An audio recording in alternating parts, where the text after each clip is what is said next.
Are we the last to arrive? I hope we've not kept you waiting. Not at all. Your comrade is feeling better, I trust. Much better, thank you. Harnish remedies are certainly potent, in more ways than one. One becomes accustomed to the taste, although I hope you never have cause to do so. Pray, take your ease.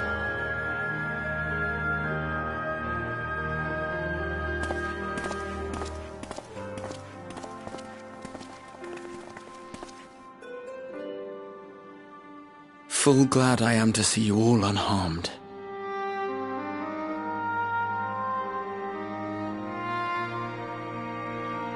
Valiant scions, for your heroism, you have my boundless gratitude.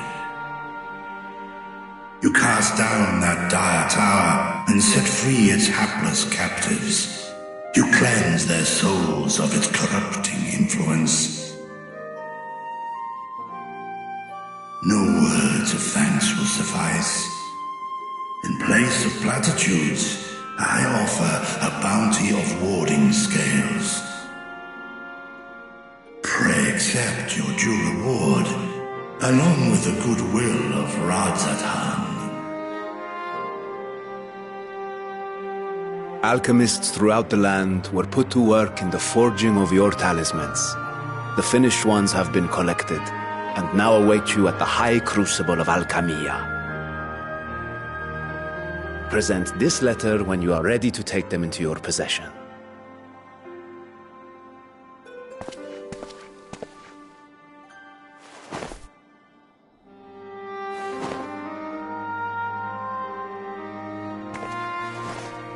We are humbled by your generosity.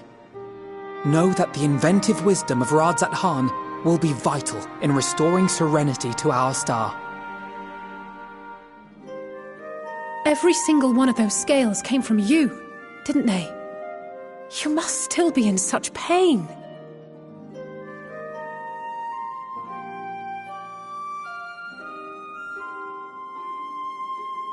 'Tis of no moment, a mere annoyance compared to the dreadful suffering inflicted upon this land and its people.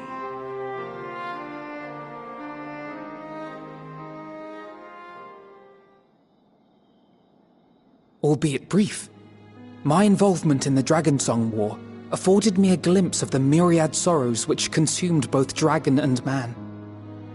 Though you were half a world away, such tragedies as befell your kin must have affected you deeply.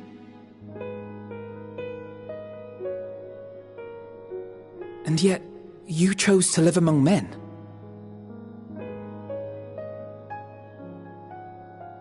In the age when that conflict first bloomed, my choice had already been made. In some distant place, man slew dragon, and dragon slaughtered man. Yet no hate could I muster for those smiling faces which did look to me for guidance.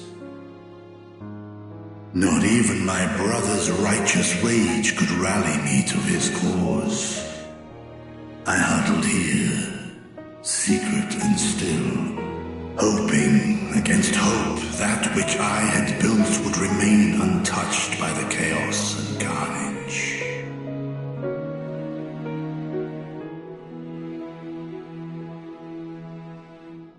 'Twould seem we share the same desire for peace, great Vritra. To that end, I wonder if we might trouble you with another question. The Telophoroi are intent on recreating the final days, an apocalyptic event which we know to predate the sundering of the star. As the longest lived among us, know you aught of this terrible cataclysm?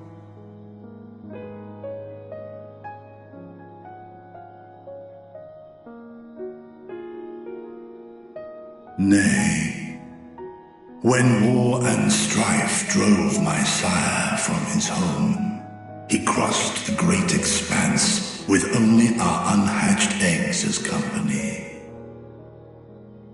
He alighted upon a shattered source, its 13 reflections long since scattered beyond the rift. Of events preceding his arrival, he knoweth naught, save that which Hydralin hath deigned to disclose. I see. So again, 'tis the inscrutable Hydralin to whom you must look for answers.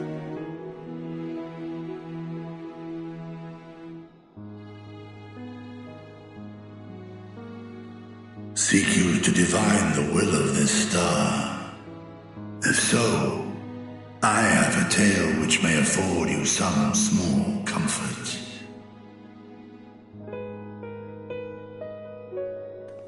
Tis a story from my youth, many, many years ago. To my sire, I once posed the question, of all the stars in the sky, why didst thou settle upon this one?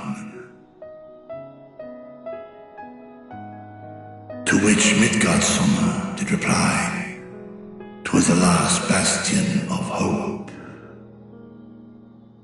He believed so long as Hydralin endured, so too might dragonkind. Solemn and portentous were his words. What deeper meaning they held, I could not, dared not pursue. 'Tis a stone I've left unturned ever since. Yet take you solace in the knowledge that whatsoever Hydralin does strive towards, 'tis an ideal which hath earned my sire's conviction.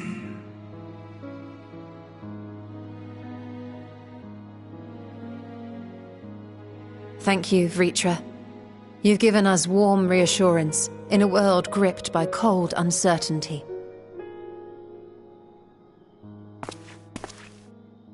While I'm sure we all have a great many questions, I think it's time we collect the talismans and be on our way. Our fight against the Talophoroi is far from finished.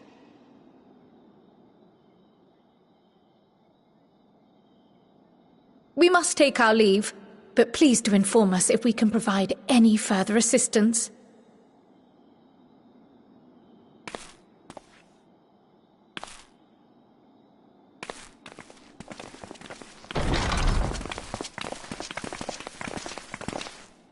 Prithee, a moment.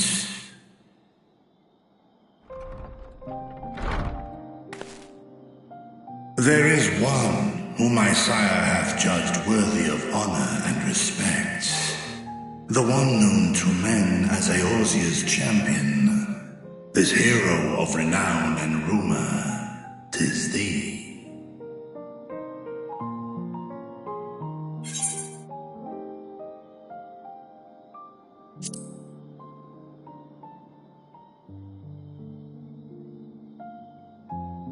I knew it to be so. From man and dragon alike have I learned of thine exploits. 'Twas a revelation most pleasing that thou, a child of man, had gained Midgardsummer's trust. But alongside mine elation runneth a rivulet of dread. For upon thy life's reel wind too many threads of fate, power, wheel enmeshed with woe. Amidst this tangled knot thou shalt know no rest. 'Tis an endless confluence of forces, a struggle without surcease. More terrible still is the attrition wrought upon thy companions, as they are swept up in the storm of thine existence.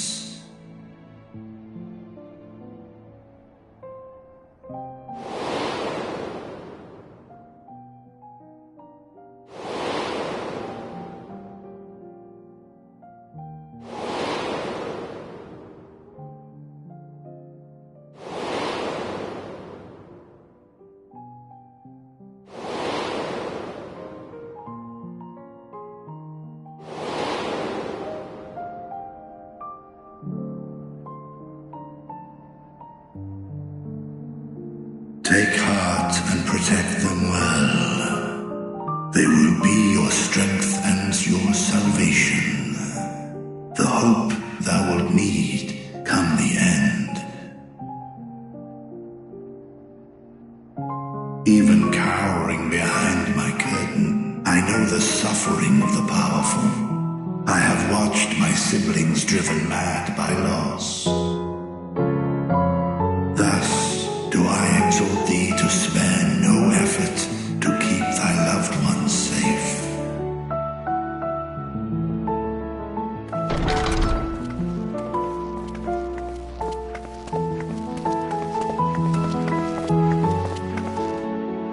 Apologies.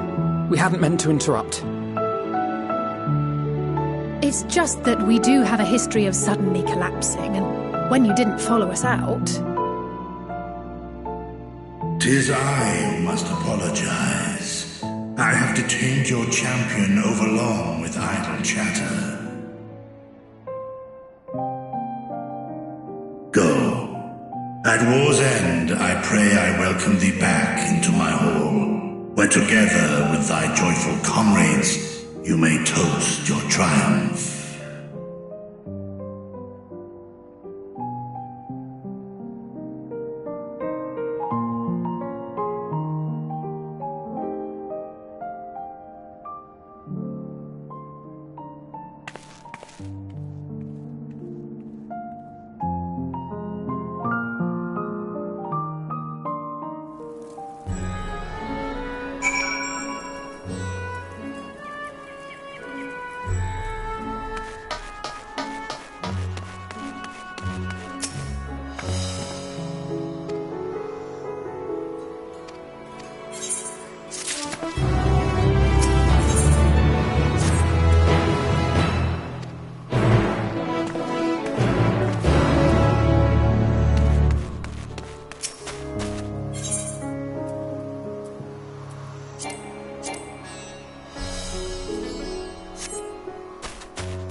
Yes, and I made a quick count. There are far more than we could have hoped for.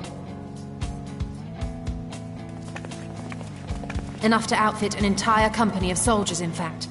Considering the involved process, that they were able to manufacture so many in such a short span of time is nothing short of a miracle. Once we have distributed them to our allies in Eorzea and the Far East, we'll have a fighting chance to bring down the other spires, just as we did with the Tower of Zot. Or we could use them to invade Garlemald proper, and strike directly at the Talophoroy's base of operations.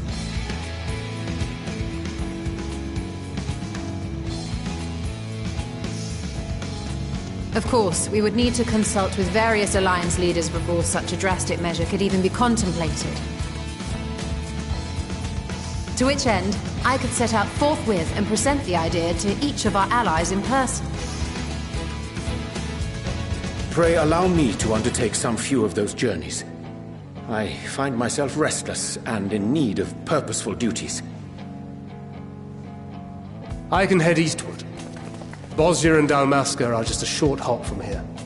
And Doma's shinobi network should come in handy for passing on the word.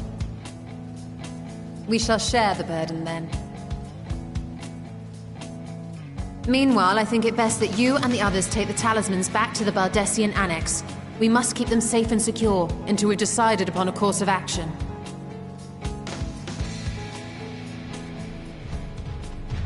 Please, I must speak with you.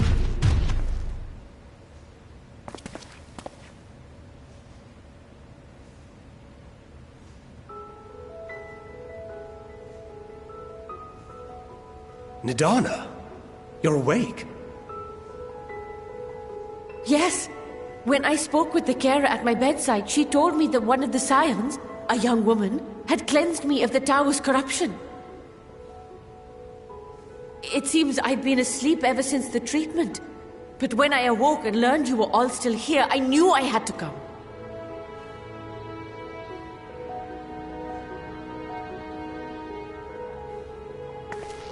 As you said, Nidana was captured only recently. Such a brief exposure is swiftly cured, so I tended to her before we gathered at Megaduta. And I am truly grateful that you did. I cannot thank you enough. All of you, for everything you've done. Destroying the tower, rescuing our people. You've saved Thavnair from an awful fate.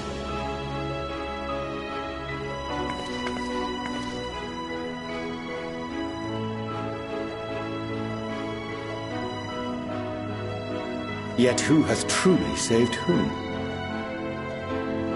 Due in no small part to thine inspirational courage, the alchemists were successful in reproducing warding scales of proven efficacy. Replications of thy work now stand ready to travel across the seas, unto the hands of those who might wield them against this rising evil. The talisman? Is this true?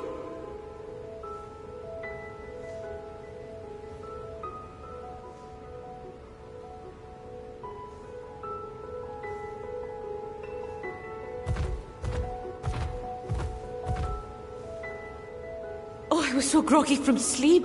I didn't even think to ask.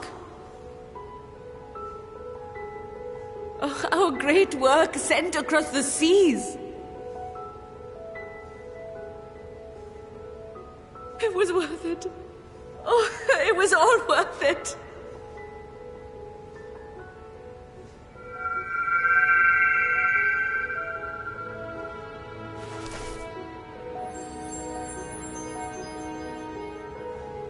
Look at that! Its color is completely changed.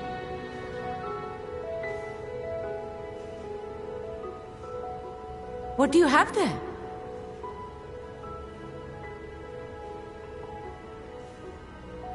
How unusual. I wonder if the effect is a reaction to Akasha. I'm afraid I'm not familiar with that term. Akasha?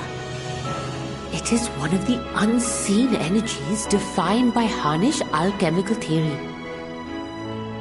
Though a gross oversimplification, some describe it as an essence influenced by feelings.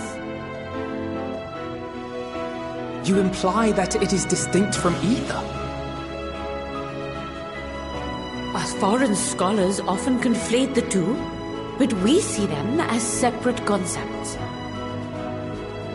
Ether is an energy which permeates the land. It exists within animals, objects, even the air we breathe, affecting all through which it flows. Akasha, on the other hand, exists in a domain beyond our reach. A gift bestowed from on high, or torn from the heavens in some traditions. Akasha can neither be created nor destroyed. It is beyond our power to purposefully alter or manipulate.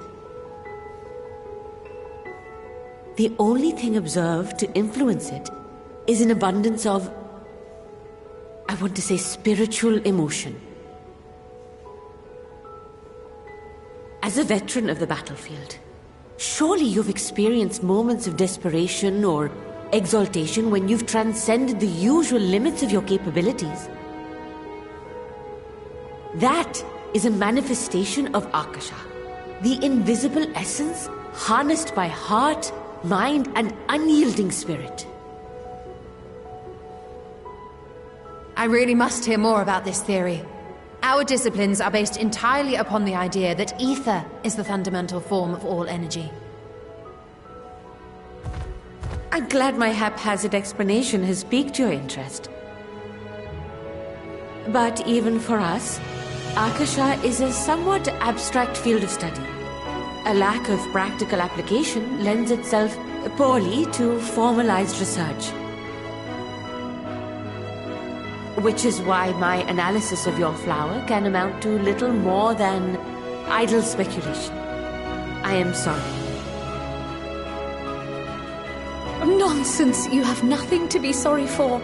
Your insight is much appreciated.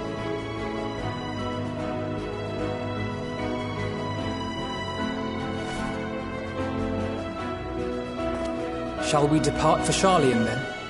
I will see to it that the talismans arrive at the Annex. And we will be in touch once our talks are concluded. I suggest you rest while you can. From here onward, sleep is bound to be in short supply.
Take heart and protect them well.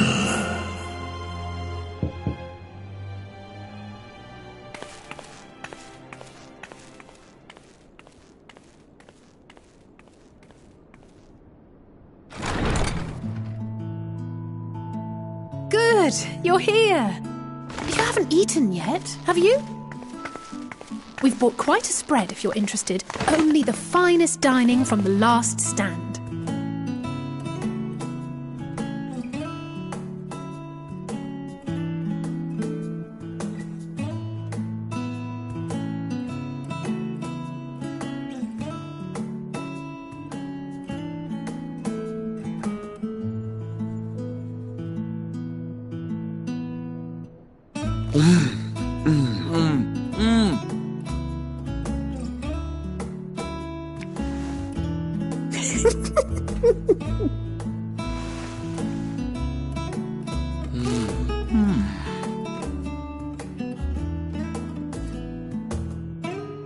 Lest you wonder, we invited Estinian as well.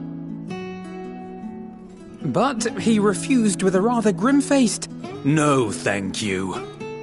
I suspect Sharlayan cuisine is not to his liking.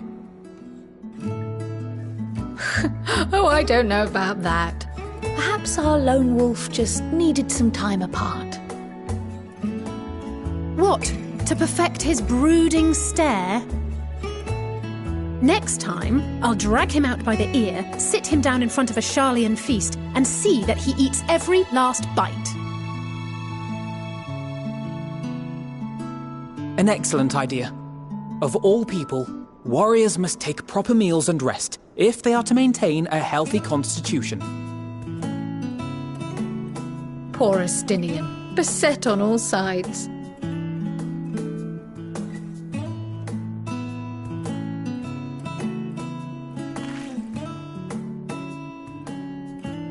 Speaking of one's physical condition, Mistress Cryle, I hear you recently played literal host to Heidelin herself.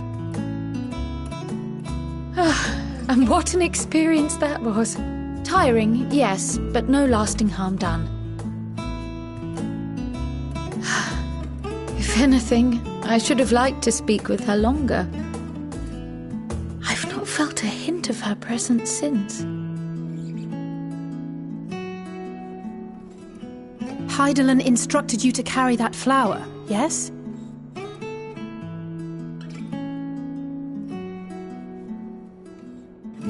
Twill be your guide, test and proof of your conviction. And then something about seeking joy in darkness, was it? Come to think of it, isn't that what happened with Nidana back in Radzat-Han? The flower did seem to radiate a joyful glow, as if reflecting the elation we all felt, the relief of a people with renewed hope. Indeed, and in turn I felt buoyed by that radiance. 'Twas akin to spotting a beacon and knowing we were on the right path. I know we've not yet triumphed over the Telophoroi, or learned the full breadth of the Forum's plans. But even within the midst of our struggles, we find small moments of joy to sustain us. Rare and hard-won perhaps, but it is this pursuit of happiness that gives us the strength to carry on day after day.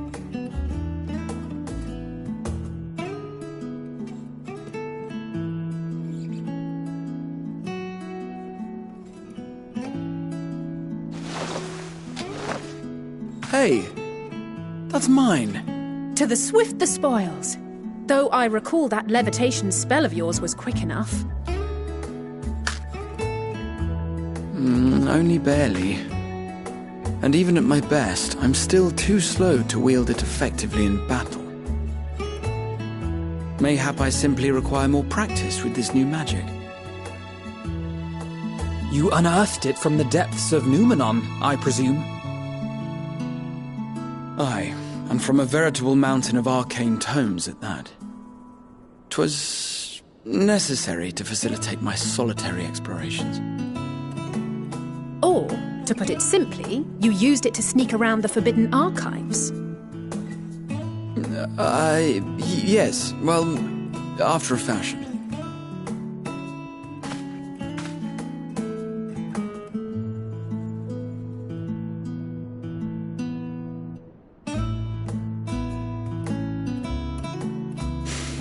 They're tall, you see. The shelves, they're too tall for me. And I could hardly move the library's platforms without attracting attention now, could I?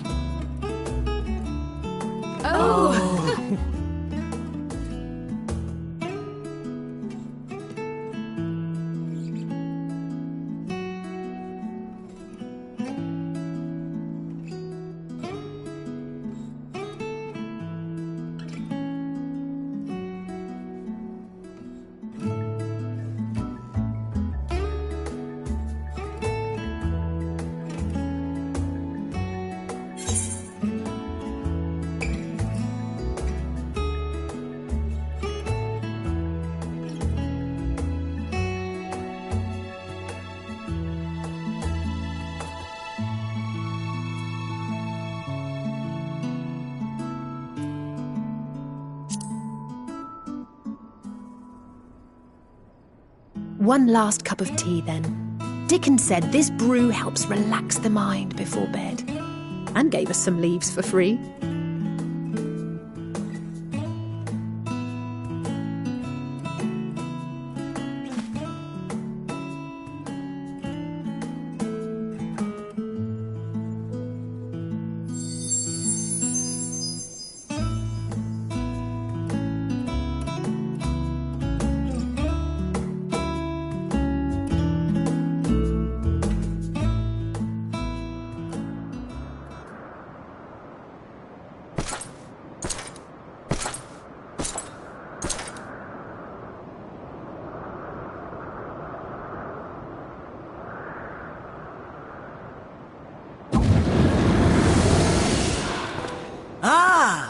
Enjoying the bracing cold, I see.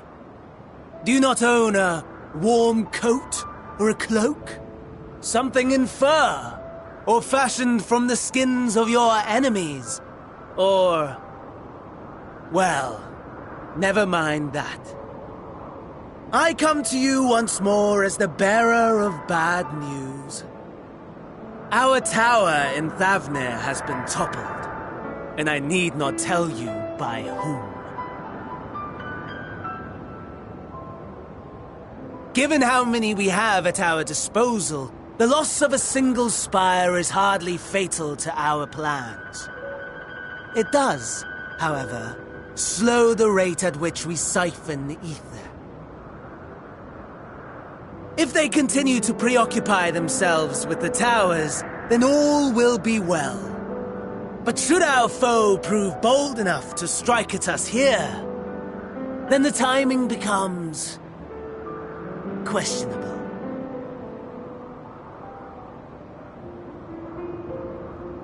Our foe is bold enough. Of that, I can assure you.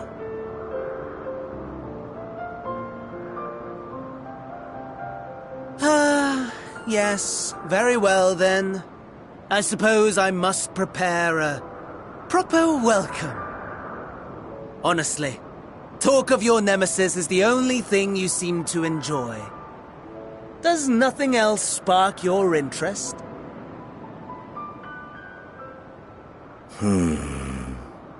No. All else is... equal.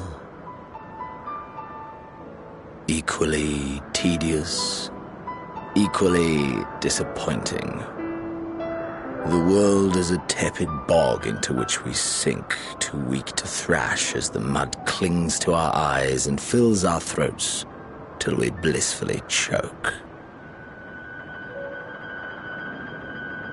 But then came the light, blinding and pure and hot, so very hot, enough to set my soul aflame.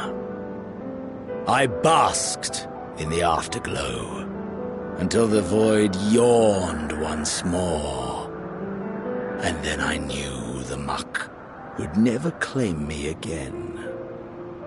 There was naught for me ahead, so I drew the curtain on all that had come before.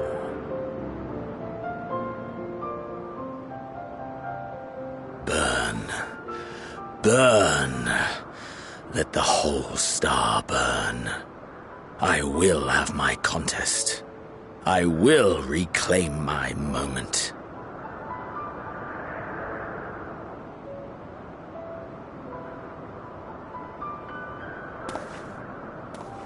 How wonderful that the emptiness of death has not dissuaded you from committing your life to its pursuit once more. I don't know whether to envy you or pity you.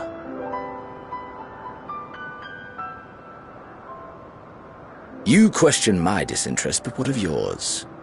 Despite your noisome antics, I sense you take little pleasure in this endeavor. Mercy, my lord.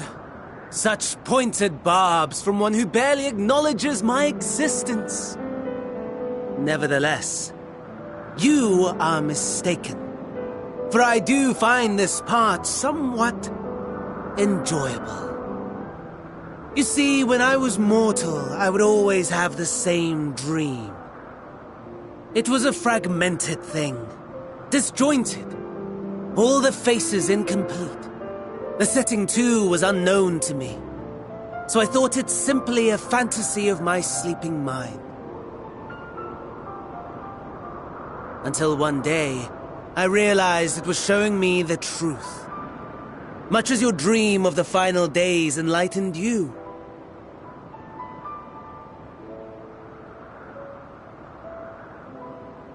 And soon, very soon, the rest of the world will see the truth of my dream, too. Yes, I think that is something we can both enjoy.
Ah, I remember you.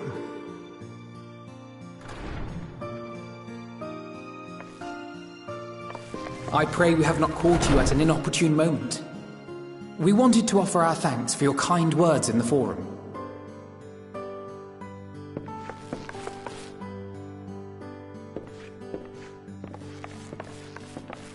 Well, I could hardly let that Inquisition go unchallenged.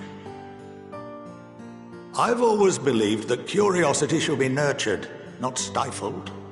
Thankfully, a majority of my colleagues agreed. A slender majority, aye, but a majority nonetheless. Had the vote not gone our way, we would be having a very different conversation, if any at all. Though I'd like to think you would have not given up on our cause. I'm told you paid a visit to the Annex afterwards. Yes, that's right. I was hoping to speak with the grandchildren of my dearly departed friends Galef and Louisoix in a less dour setting. But it seems I just missed you.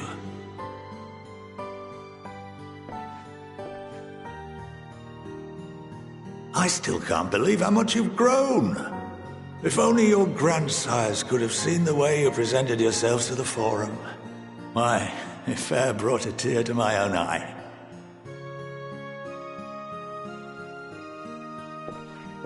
You must have the patience of a saint, putting up with this lot and their antics. Never mind Matoya's prize student. Luckily, I know a thing or two about managing unruly younglings.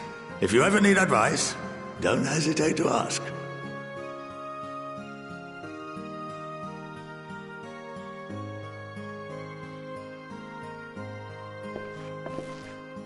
If I may, there is a rather more pressing matter we wish to discuss. What can you tell us of this duty that the Forum must fulfill? Nothing, I'm afraid. Like all humble servants of the Forum, I am sworn to secrecy.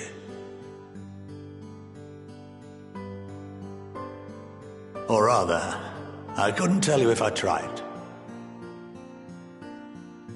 Our duty is of the gravest importance. Furthermore, if the particulars were made public, it would incite widespread panic. As such, those entrusted with this duty have been bound by an enchantment, which prevents us from speaking of such matters without the express permission of the Forum. How is that even possible? It's been some time since I last gave a lecture. Please, take a seat.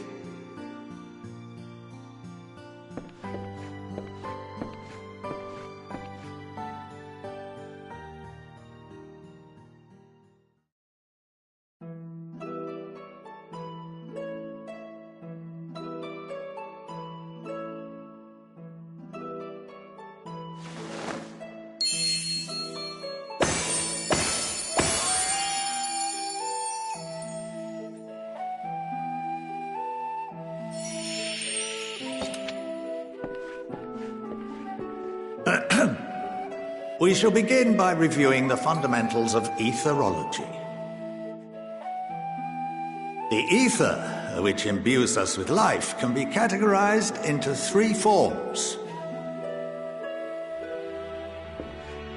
Two are of the incorporeal sort, the soul and the memory. Can anyone tell me the third?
Yes, very good. This is the form with which the layman is most familiar. Consumed by even the simplest of daily activities, and replenished by the food and drink that sustain us, this form of ether is in constant flux. In contrast, the ether that comprises the soul is rarely subject to dramatic change. The same can be said for memory, as the two are intrinsically linked.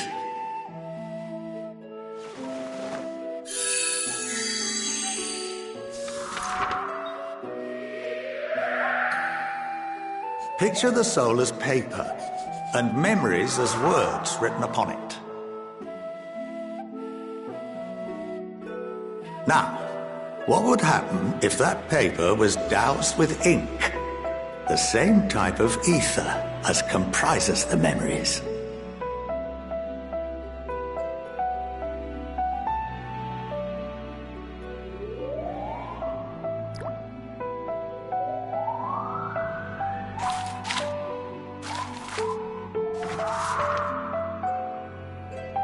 It would blot out everything that was written. Precisely. We would be unable to recall the memories, and any activities that depend upon them would be hindered as well. In fact, this exact phenomenon was observed on a vast scale not so long ago. And what might that have been?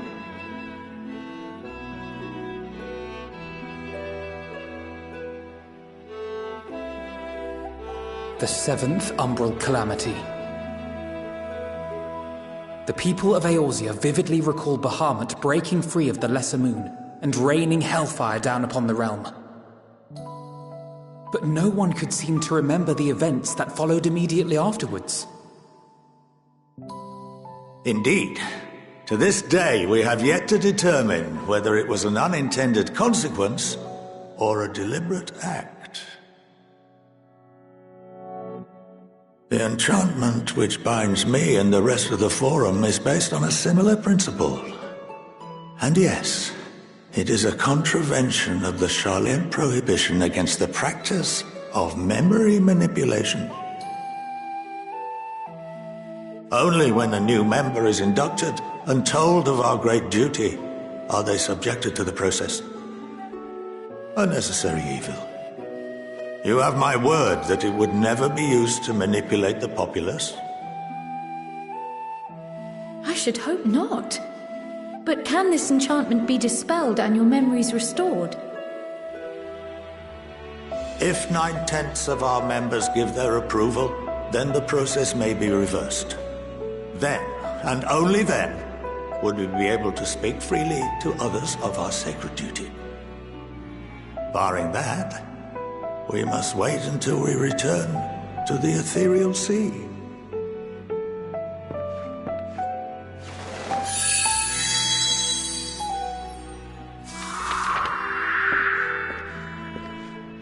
For there we will be purified, the blots upon our souls washed clean.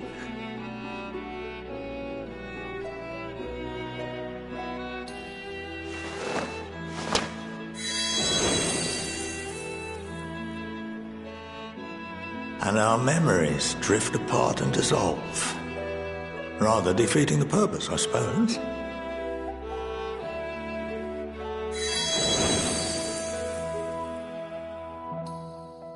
But there are those memories that are indelibly etched upon our souls, some believe.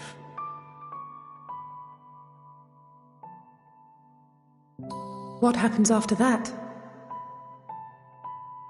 We are reduced to pure ether, coalesce with that of others, and create souls anew.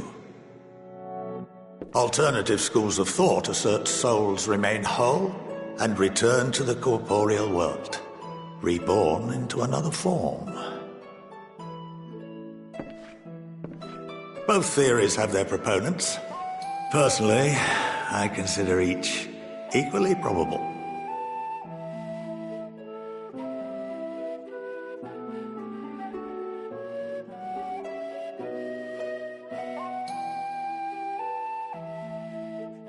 Well, I think that's enough education for today, now that I've given you some food for thought. Or rather, an entire banquet.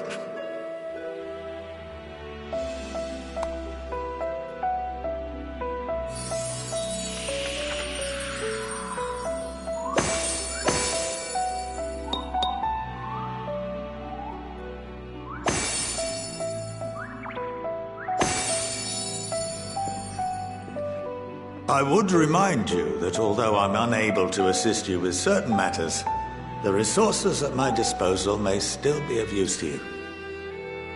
I'll arrange for you all to be given the run of Phenomenon. Of course, as associate to our alumni and the students of Baldessian, this privilege is extended to you as well, my friend. Oh, and I suggest you speak with Ki Aliapo. She's well known among the artisans of Sharlayan, and her network of contacts may prove useful in your search for knowledge. I wish you all the best in your pursuits, wheresoever they may take you.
By the 12.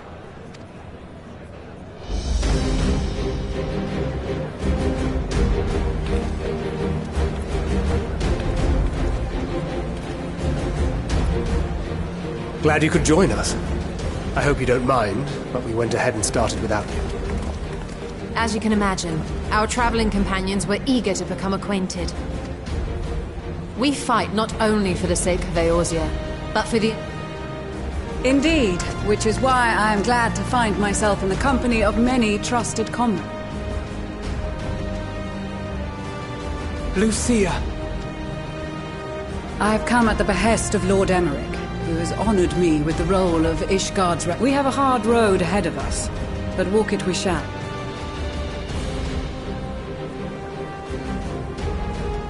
We too welcome this opportunity to work together once more. I have faith that if there is... Allow me to introduce you to the rest of our company. Everyone! If I may have your attention.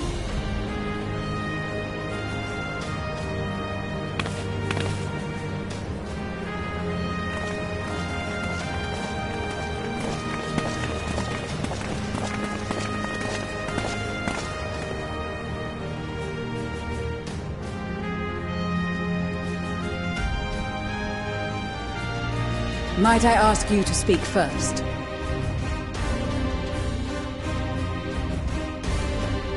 If I must. I am Arun Senna, spokesman for the Gridanian delegation, here on behalf of my esteemed sister, the Elder Seedseer. We shall provide support and protection to those in need during our time in Garlemald. To that end, I am joined by healers selected by the Conjurers Guild, with the Order of the Twin Adder's Finest serving as our escort.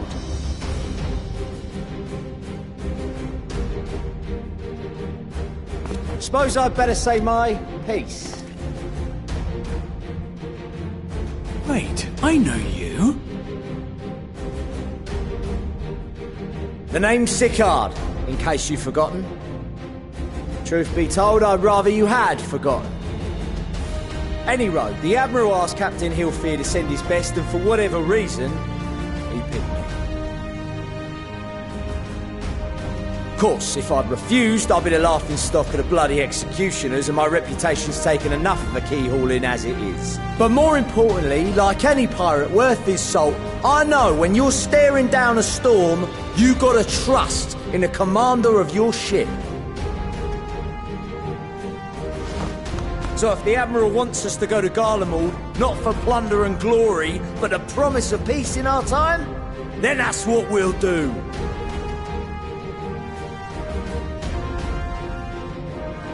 Since we all know how much the Empire loves its steel, we thought we'd bring along a few smiths to make the most of it.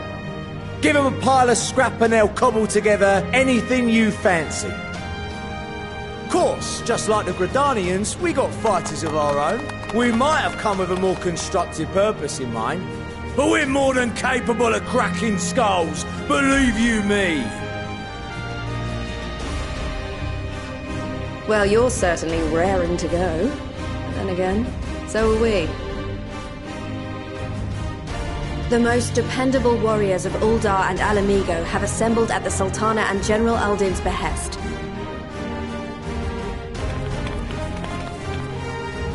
If Garlemald has truly fallen, then the whole place is likely to be crawling with Telophoroi. We'll need plenty of troops to clear and hold a path for others to follow. That's where we come in. Naturally, Marshal Tarapin and I will be leading from the front.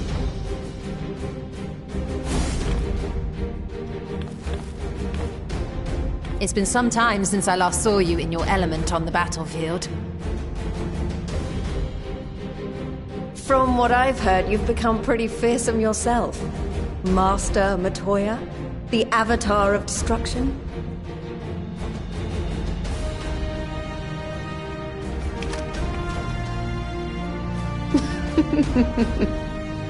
With comrades like these, I know we'll succeed, no matter what awaits us. And then we might finally get a chance to enjoy a good long rest. But until then, let's give it our all.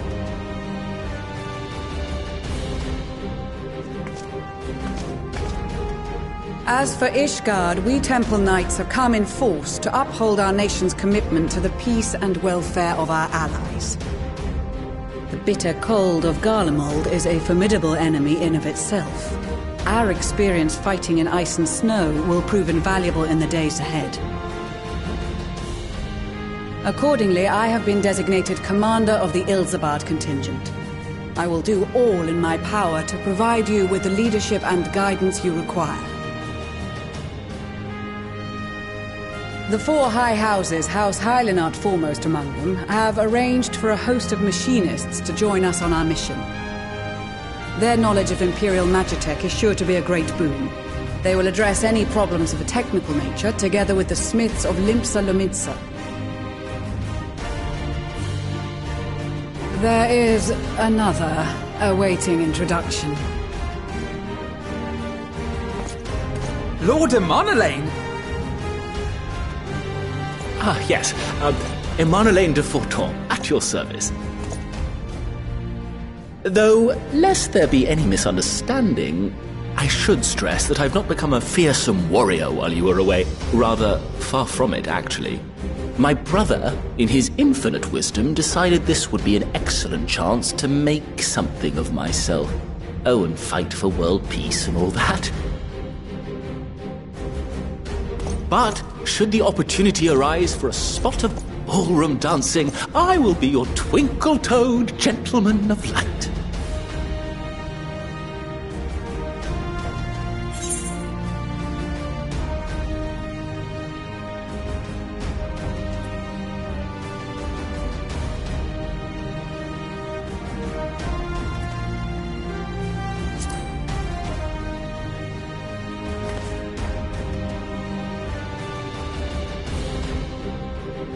Huzzah! I cannot wait to regale Honoroa with my tales of derring-do. I believe that concludes introductions for the Grand Company of Eorzea. Our allies from the Eastern Alliance were due to arrive some time ago, but it would appear they have been delayed. Would that be the shinobi of Doma? Actually, they've been tasked with relaying messages back and forth between the various eastern nations. According to Lord Hien, however, an equally capable company of warriors has been sent in their stead. Out of my way, you preening fool!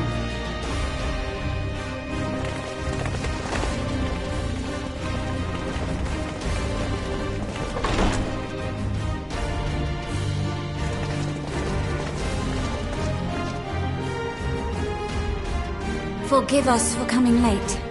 We are the delegates of the Eastern Alliance. Cyrena, and you've brought company. For battle and blood we come, as a step is sorely lacking in both. No towers befoul our lands, so we marched on those of Doma, only to find them beyond our reach. But now our thirst for slaughter will be slaked. No quarter to the enemy! Sadu Hatun, no. We go to make peace with the Iron Men, not war. Warriors of the Steppe, we've heard many tales of your bravery. We welcome you as allies. And these other ones you have brought are... members of the Dalmascan resistance group, Lente's Tears. And the Bosnian resistance. Between them, they have a wealth of experience in espionage, and are particularly adept at infiltrating Imperial facilities. Which is fortuitous, since Garlemald's domain is so vast that I could never hope to handle reconnaissance duties all by myself. Dalmasca, Bosnia, Alamigo. All lands which have suffered the tyranny of the Empire. I would never presume to question your motives. Nevertheless, I must reiterate that our goal is to aid the victims of the Telophoroi, the common folk of Garlemald. And they are victims, make no mistake. Though I understand that many may struggle to see them as such. You're more right than you know. For every one of us that answered the call, there were a dozen that refused.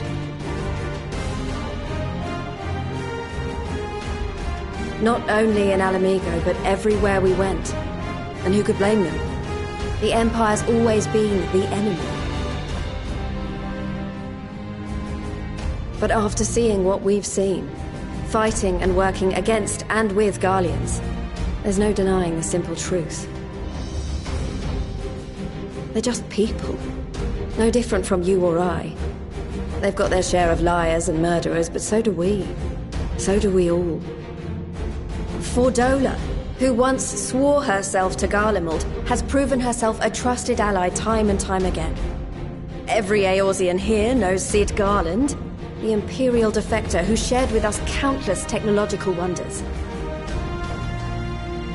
Maxima, who stands with us today, tried to reform Garlemald from within and make peace with Joma. So you can believe me when I say that every fighter here understands and accepts that the Imperials are not monsters and are deserving of help. Or at least that they were able to put aside their feelings for the greater good.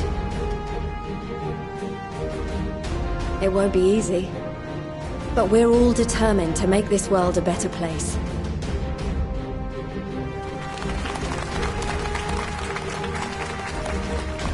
What lingering concerns I may have had were clearly unwarranted. I agree with everything you said wholeheartedly.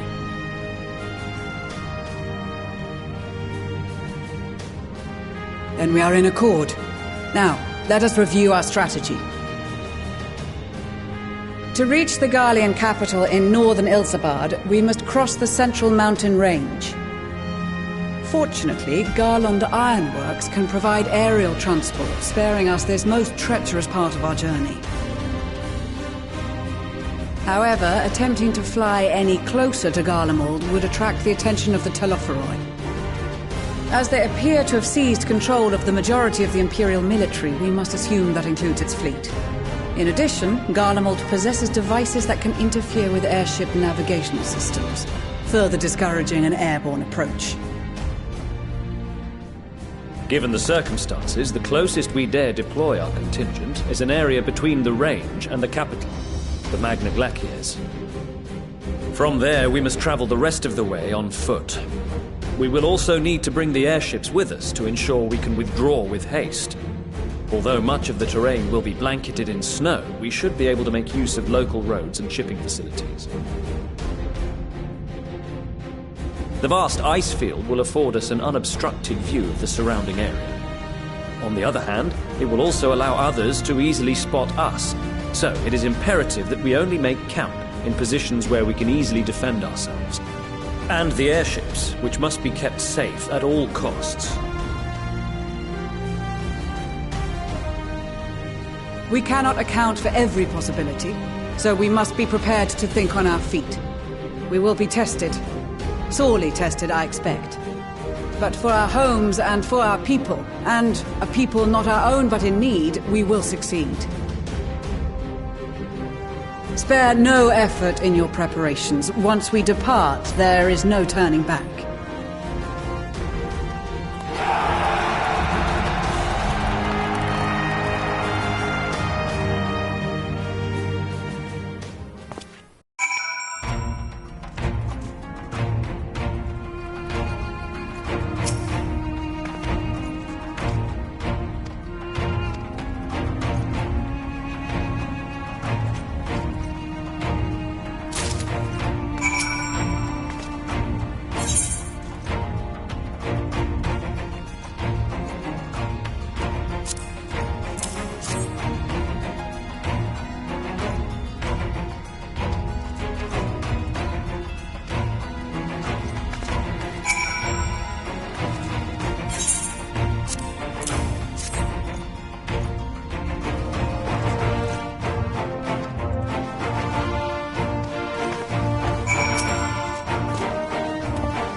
Ilsabard, divided in twain by a vast mountain range.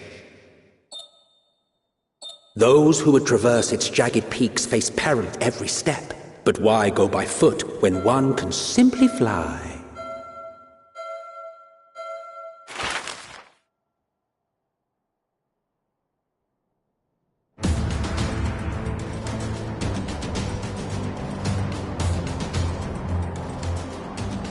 On the outskirts of the Imperial capital, in the frozen wastes of the Magna Glacius,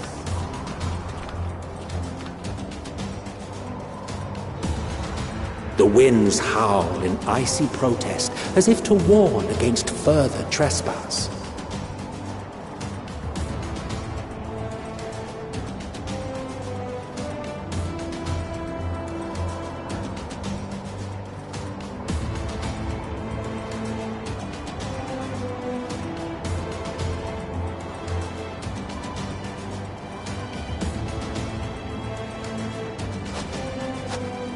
We've received word from Thancred.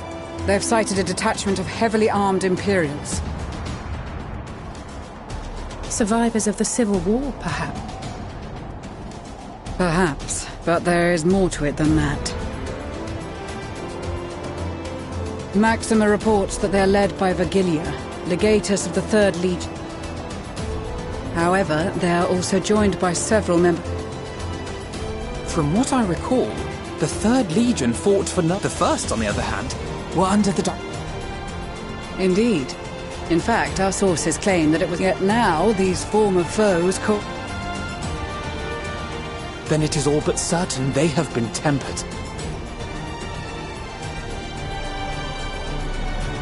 So, what's the plan? Quite right. Soldiers or no, they are people of Garlemald. The very one's direct confrontation is unavoidable. How so? Savage beatings, disarmament, and imprisonment? Not impossible, but easier said than done in the heat of battle.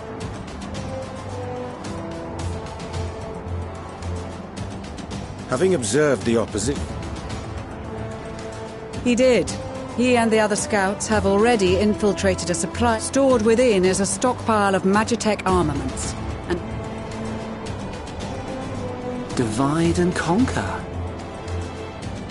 Once the scouts have finished their preparations, the first will form the vanguard, while the...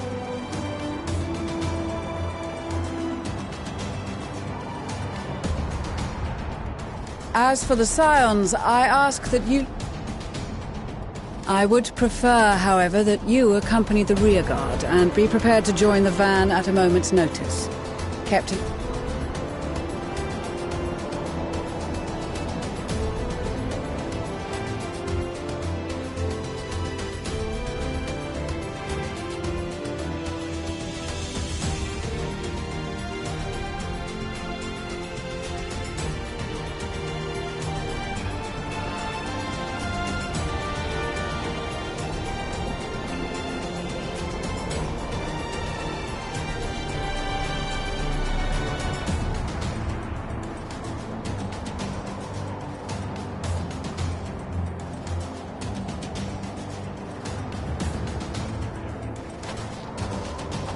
Your proposal was well received. More specifically, they asked that we destroy the Imperial's toys in Aspen. Ishtola always did have a flair for... All right. Once more for my peace of mind. Our first objective will be to rig the enemy's Magitech with explosives. After we've withdrawn to a safe distance, we'll detonate them remotely. Our second will be to issue a deactivation command to the automated units via the control terminal. If our the blizzard will help us stay hidden, so let's aim to get in and out before it passes. Trust in the plan, and we should all... In the meantime, I will relay message. Wouldn't have it any other way. Very well. I wish you the best.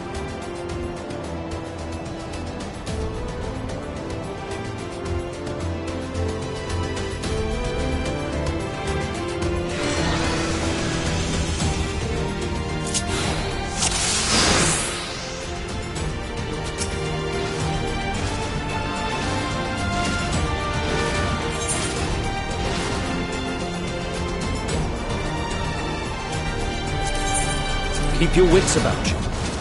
It's time. We only have one shot at this, so let's make it count.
This is Thancred. The explosives are in place. Very good. All is proceeding as planned. Head to the control tower. It should be to the northwest. Understood. Have the others wait at the rendezvous point.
You are returned, and none the worse for wear. What news from our comrades? They stand at the ready. Excellent. Then let the fireworks begin.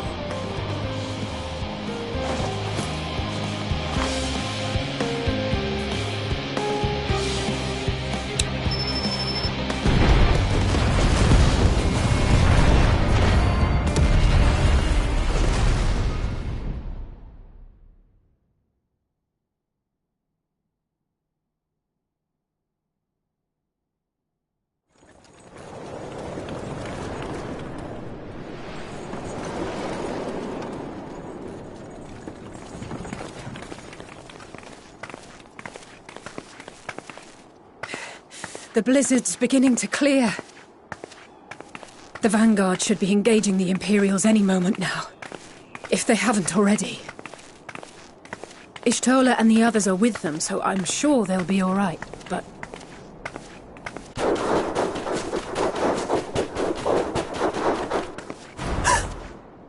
Wait! Something's coming!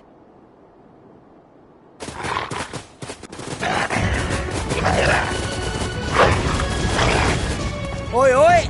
Looks like we ain't the only ones who sent out scouts. Keep them away from the carriages! We lose those, and we're as good as dead!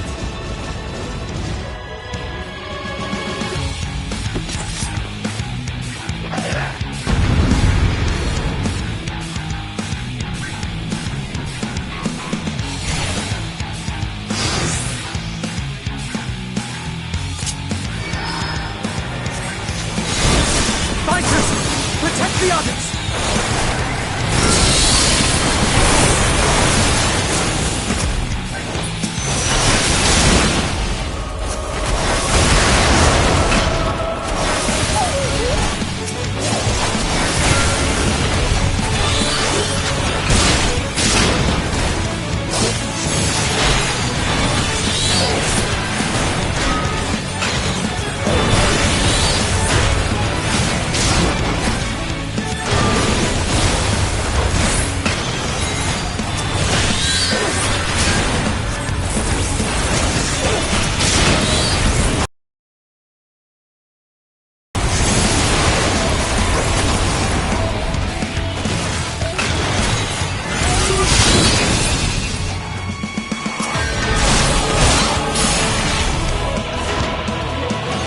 Brief respite, but stay alert. Keep the carriages safe.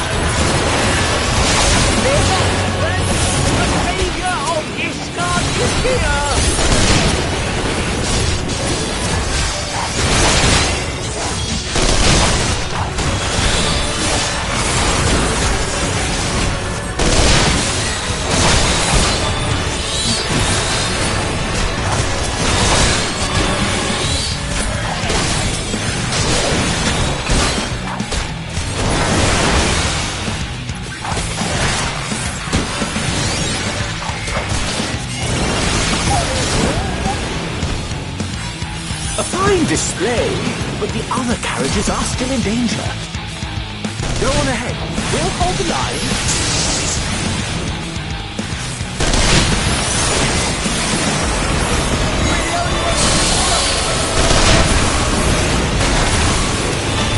Put our backs into it then!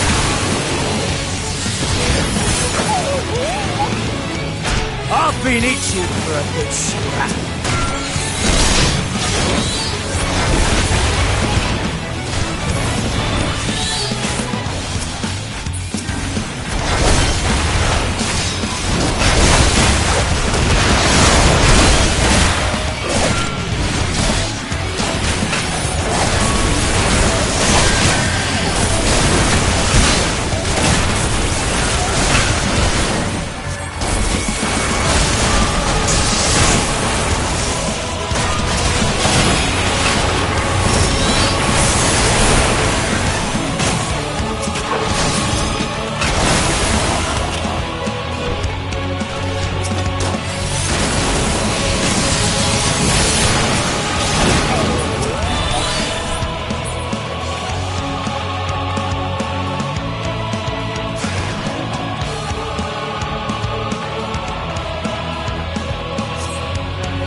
We're fine, and ready for more.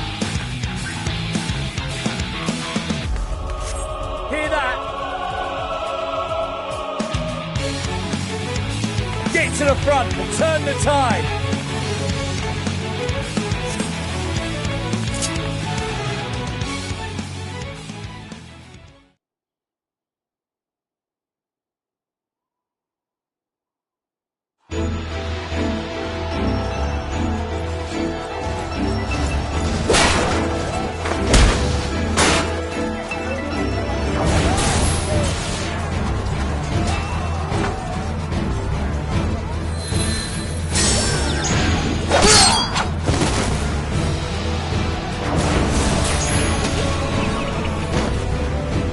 Removed from the field was not a euphemism for an... It's nothing that won't heal.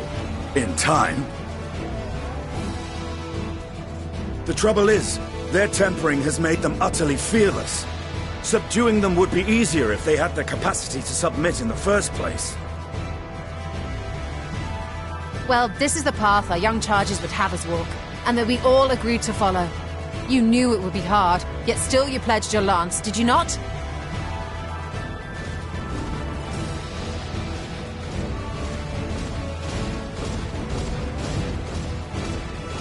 That I did.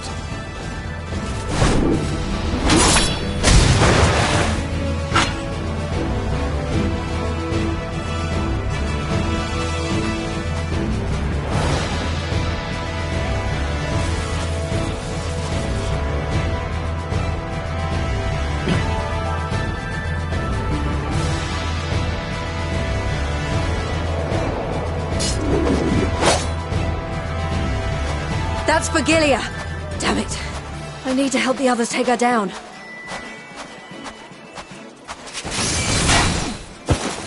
There's no end to them!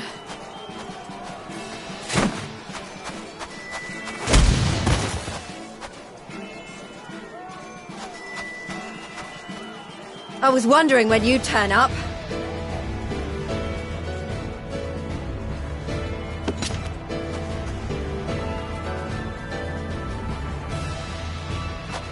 There's no stopping us now.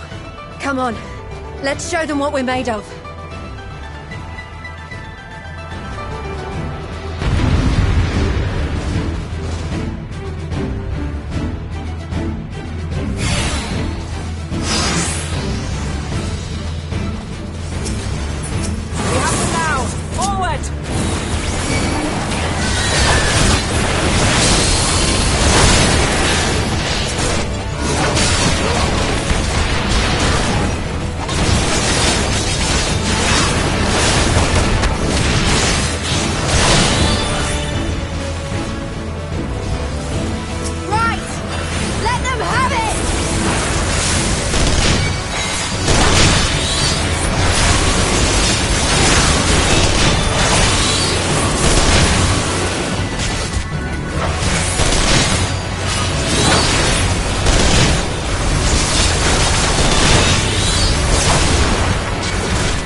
Adversary!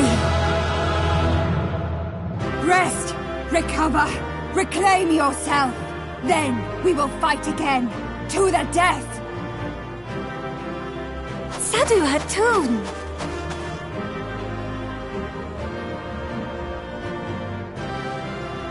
That was the last of them. The day is ours, thanks to your timely arrival. What of the supply caravan?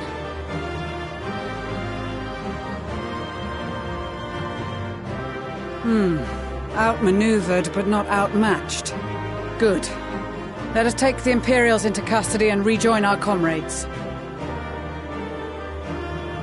And soon we shall arrive at the capital.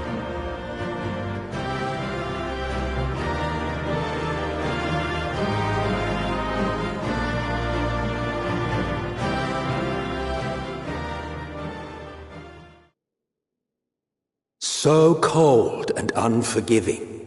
Thus spoke Emperor Solus as he gazed upon his barren domain.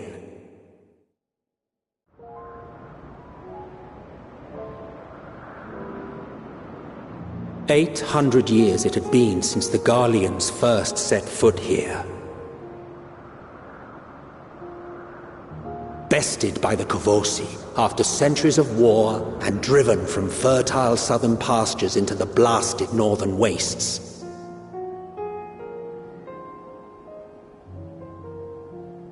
In that garden of desolation, they clung to one another for warmth, freezing, hungry, desperate, hated.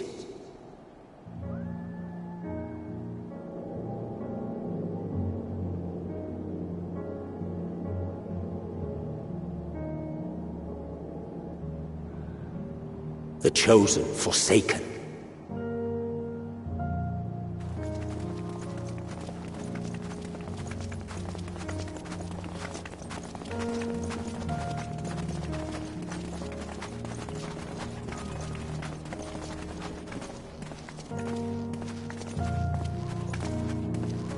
In the year 1513 of the 6th Astral Era, a young legatus named Solus single-handedly sparked the Magitech Revolution.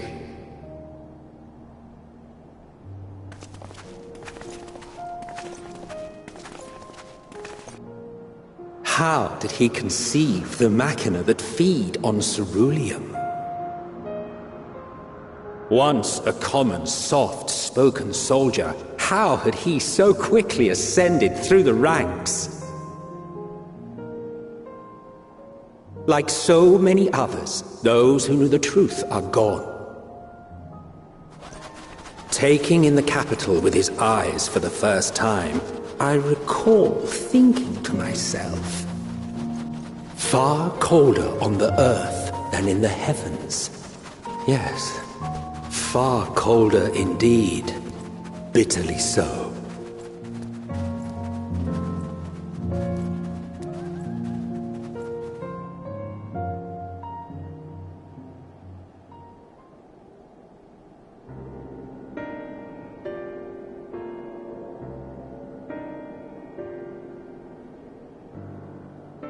Not so much as a whisper. The roads leading beyond the city walls would have been used less in recent years. Nevertheless, this was one of the most important gateways into the capital. A buzz day and night with activity, aye. Merchants passing through the checkpoint, many of them stopping at the local hostelries. Surely they cannot all have been tempered.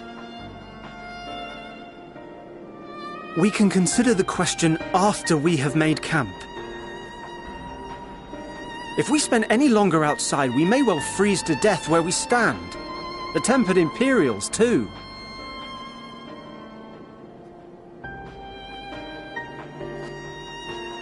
This will be our temporary base of operations. Secure shelter for ourselves and the injured, and dispatch scouts to survey the surrounding area.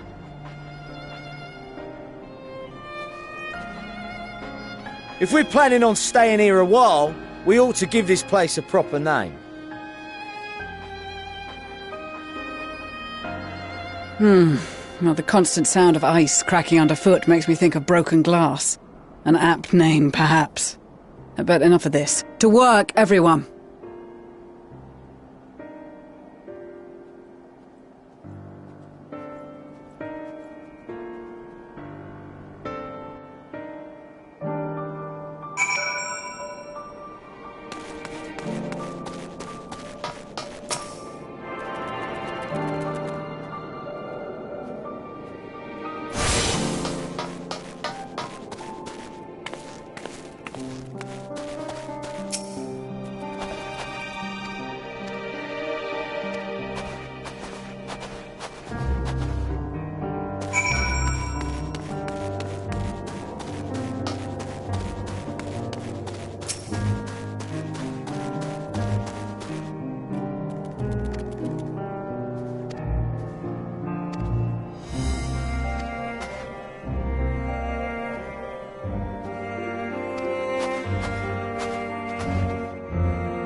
Our present situation is as follows. Efforts to aid the people of Garlemald have begun in earnest. Moreover, having entered into the capital, the Imperial Palace is within our reach. But before we proceed further, we must learn what has befallen this city. For therein lies the key to understanding and combating the Talofaroy's designs. I have a suggestion, if I may. Several of the Imperial soldiers we captured on the Magna Glaciers are members of the Populares and acquaintances of mine. Once we have cured them of their tempering, they should be able to give a reliable account of the events leading to the capital's downfall. A promising idea. I will assist the healers in their ministrations. Of course, I will require a proxy of my own, assuming you can spare one. Would you like a hand? No, I am sure we will manage. Better that you take my... This talk of curing the tempered is all well and good. All the houses round here are fitted with ceruleum heaters that could keep us warm and toasty. Problem is, the machines seem to have given up the ghost, and if we keep sitting around, freezing our asses off, we'll be next. My smiths reckon that with the right parts, they can have them working again, but it won't be easy. Understood. The machinist will assist them in the repairs.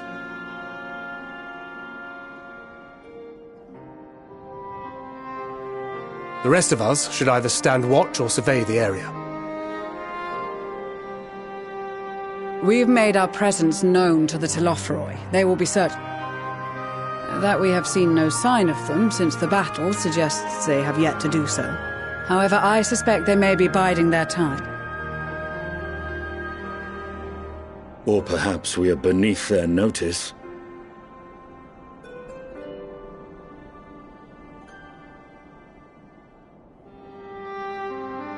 In any event, we'll find no answers standing around here.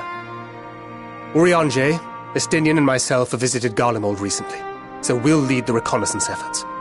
Perhaps...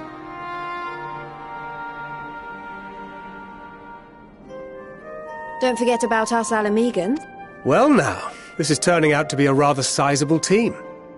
With such numbers, we should be able to cover a wide area with relative ease, including that surrounding the Imperial Palace. How about you, Graha? I have a feeling we'll find a... Twould be my honor to be of service, though I doubt that you of all people need rely on my tricks. That leaves us with guard duty. As a matter of fact, I have something else in mind for the two of you and Alphino. Between here and the center of the capital lies the Eblan Rhine. I would have you search the area for survivors. Your keen sense of direction, honed in your extensive travels, should prove useful in navigating the ice fields.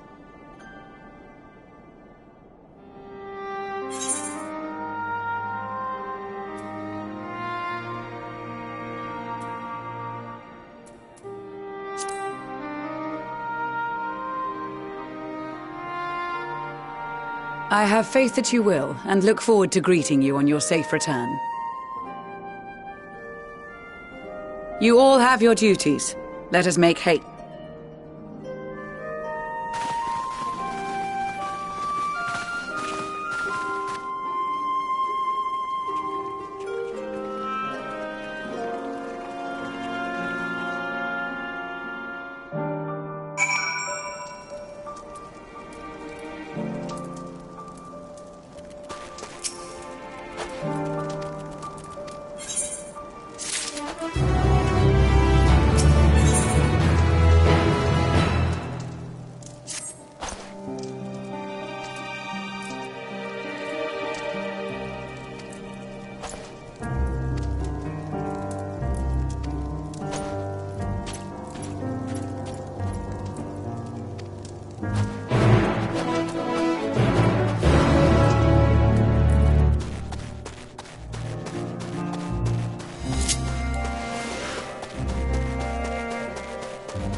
trail. We found one. They were attacked.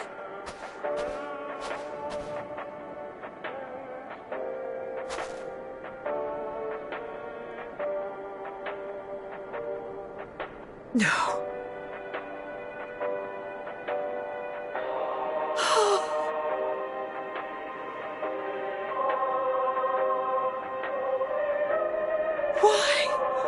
Why wouldn't they?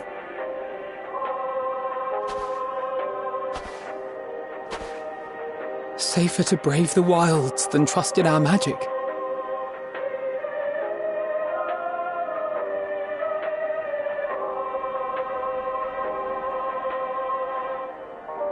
We should have... I should have...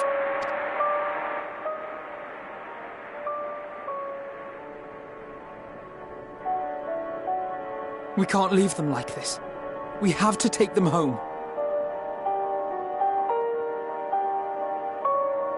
What if we're only making it worse?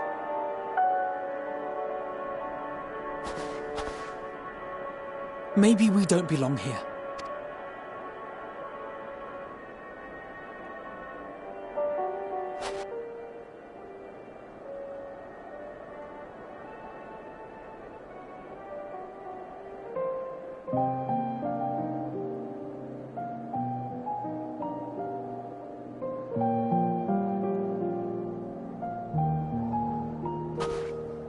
I heard the story about Varus's voice from beyond the grave.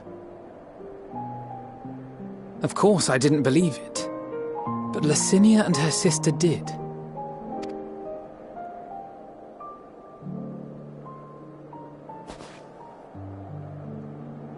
I want to understand, so I'm going to borrow this for a while, if that's all right. You had every reason not to trust us, but I pray that in time, we will be more...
Thank you for your report.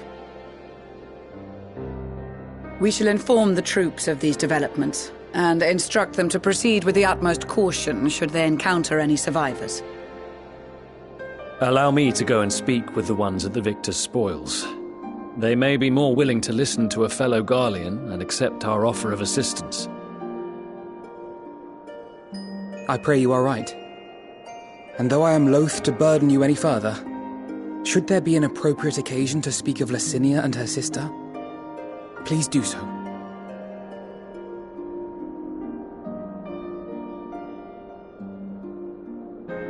I am sorry to have put you through this. My distress is nothing compared to their suffering. So tell me, what else have we learned?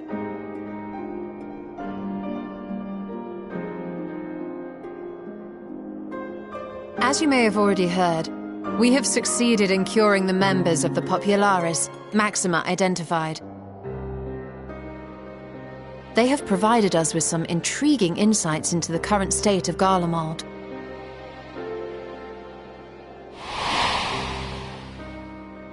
The assassination of Emperor Varus was the catalyst for the civil war. Nerva declared his claim to the throne, and his opponents refused to recognize it. Fighting broke out in the capital, where Nerva's Third Legion clashed with the First, who remained loyal to Varus even after his death. Of course, even Imperial warmongers would balk at the idea of turning their shining city into a battleground. Like burning down the wood to spite the wasps. Neither side would be so mad. Unless something or someone inflamed their animosity to such an extent that they could not help but act against their better judgment.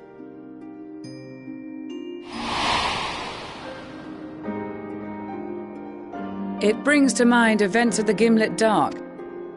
Nerva and his father, Titus, Varus's then political rival, took advantage of rumors that Crown Prince Zenos had been possessed by a demon.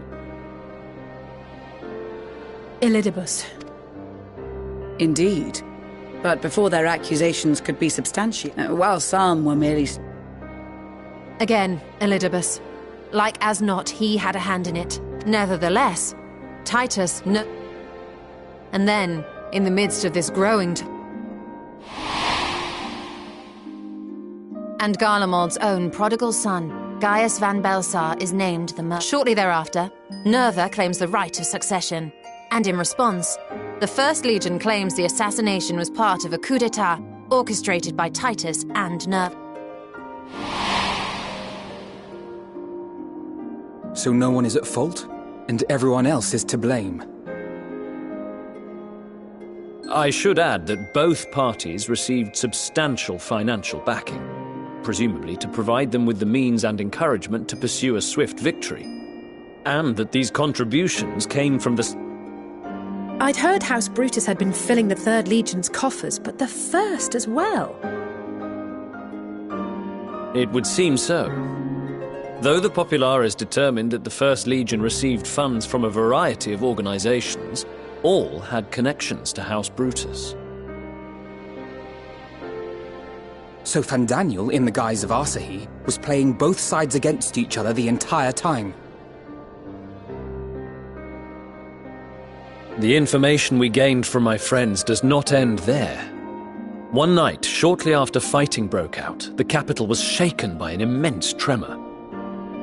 From that point onward, they have no memories, no recollection of any events, including our clash on the Magna Glaciers. But when asked about the Imperial Palace and its bizarre transformation, they somehow recall Emperor Varus giving them orders in their dreams. May the Tower of Babel stand as testament to the glory of Garlemald. This sounds awfully familiar. We have something to show you all.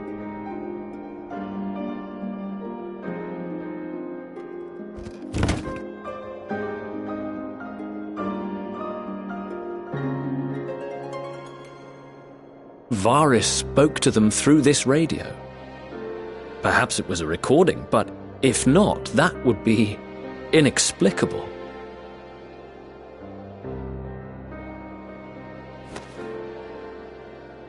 We are of one mind, then.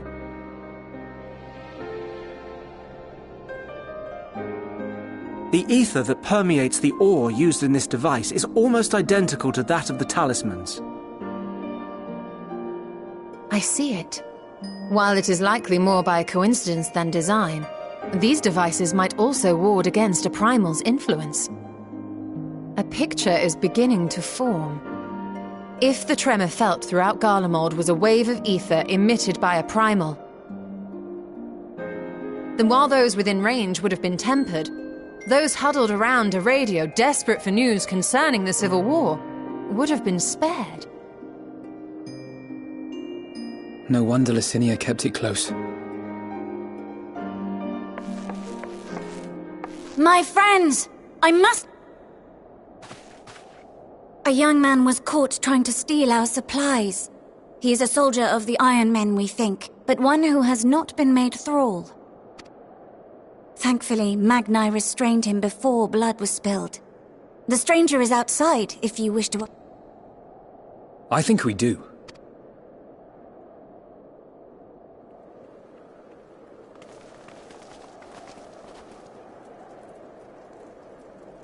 Who do we have here?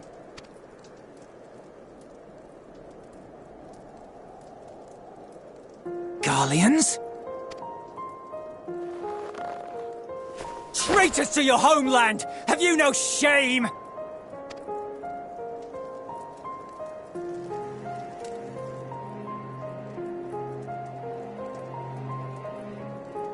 I am Lucia Junius, a temple knight of Ishgard. Iulus Pier Norbanus. And that's all you invaders will get from... We are not here to invade Garlemald. Like you, our allies in Eorzea and the Far East fight in defense of their lives and their loved ones even as we speak. But it is the people of Garlemald who have...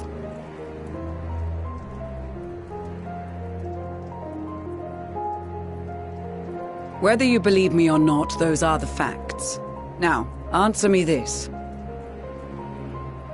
Why would a proud soldier of the Empire be reduced to stealing? The situation must be dire indeed for you to go to such lengths.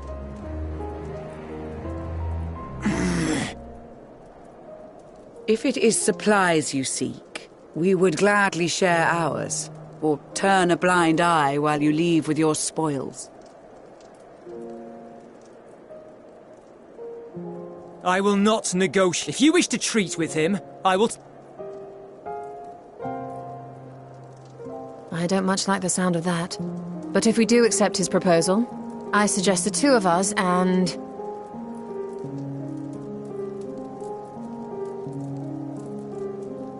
Please allow me and Alize to act as envoys.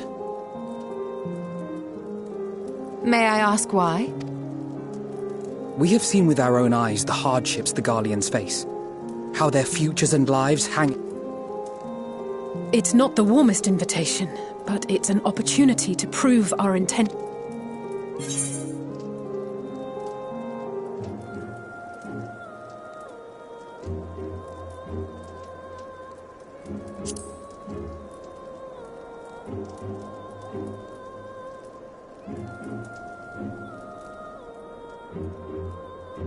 I can see that persuading you otherwise is a lost cause, but you will proceed.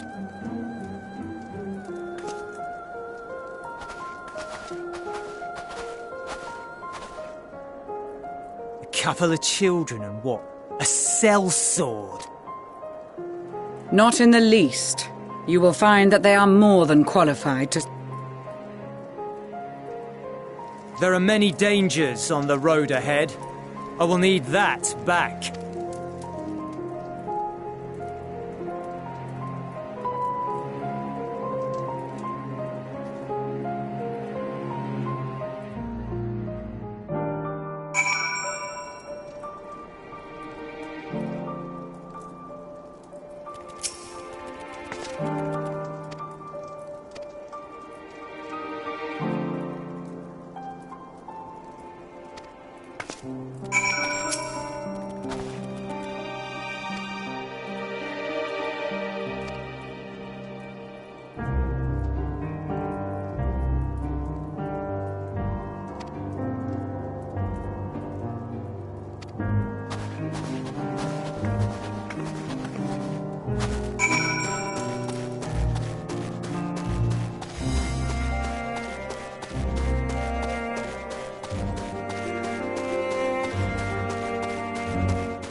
These are their chosen representatives.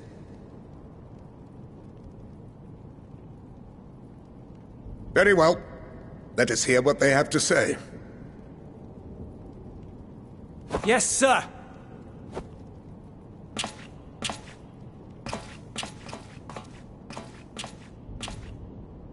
I present to you our commander, Lord Quintus Van Kina, Legatus of the First Legion. The First? I had no idea you had survived.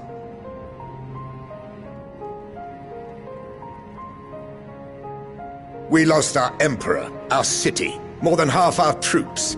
For my wounds, I may never take the field again. But we survived, aye. In a manner much to your liking, I dare say. We have no intention of adding to your misfortunes, nor do we bear you any ill will. Spare me. Though you children may speak in earnest, overtures of peace ever ring hollow in my ears. So long as man stands to profit from his neighbor's suffering, war is inevitable. Driven from our ancestral homeland into this blasted waste. Yet still you yearned to rob us of our paltry scraps. 'Twas only with Magitech that you learned to keep your distance. Though we knew it was only a matter of time before you regrouped and returned. Conquest and empire were our only defenses. Emperors Solus and Varys understood this, and through their campaigns saw us grow and prosper. Much blood has been spilled in Garlemald's name, aye. But if it is a choice between yours and mine, then it is hardly a choice at all. I do not deny that a great many conflicts throughout history were driven by the desire or necessity to gain by another's loss. That is not why we are here. Nor have we come to petition your aid in the war with the Telophoroi, grave though that threat may be. Our purpose is simply this. We wish to help you. Let us help you. If there is aught that can be done to ease your plight, we would be glad to do it. Perhaps you would.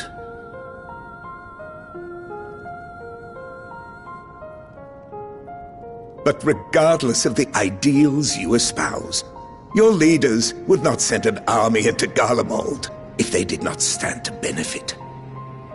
If we accept their aid, they will expect their efforts to be rewarded once the Telophoroi are no longer a threat. And after compensation and concessions, the great empire would be brought to heel. Her enemies rejoice at her downfall. Our third eye, a mark of shame. We won't stand idly by and let your people be humiliated. And we're not alone in that. We only want to make a difference, to make this world of ours better. Surely you can understand that. What I'm trying to say is, there are so many people who just don't care about making you suffer. And maybe that's almost insulting after all the suffering you feel the world has subjected your people to, but believe it or not, that's the truth. And now we're here, and all we're asking is for you to tell us what you want, what you hope for. So much blood has been shed, so much lost. All because of this endless war. Who wouldn't want to end it? Can we not work together to face our problems as one?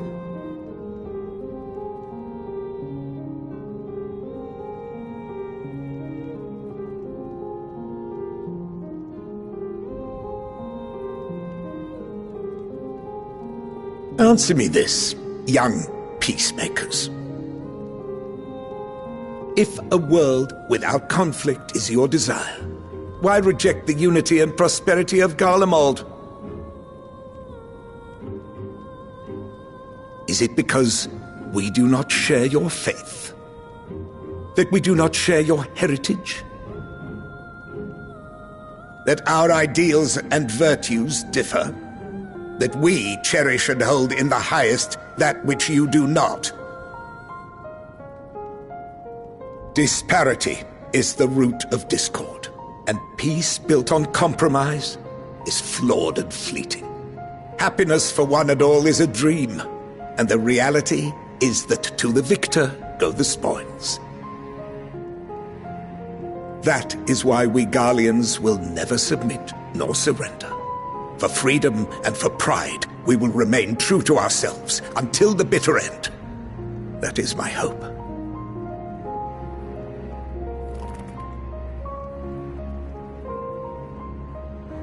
It seems there is nothing more to say on the matter.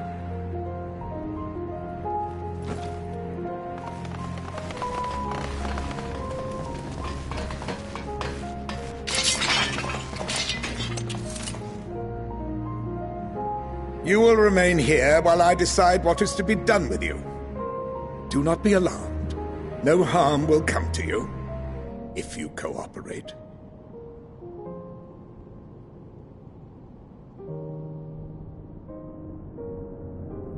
We will not resist. However, as your guests, I ask that we be allowed to speak with the other members of your group.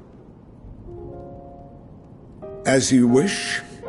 I had no intention of locking you up, as by dawn you would be frozen stiff and you're no good to me dead.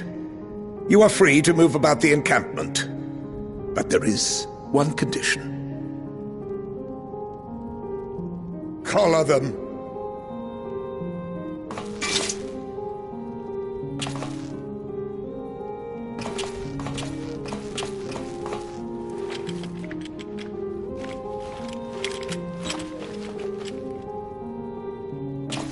What are these?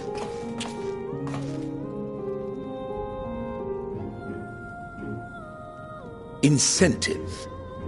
You'll be watched at all times. Stray too far or act suspiciously, and we will administer a rather painful shock. Stop! Keep away from that one.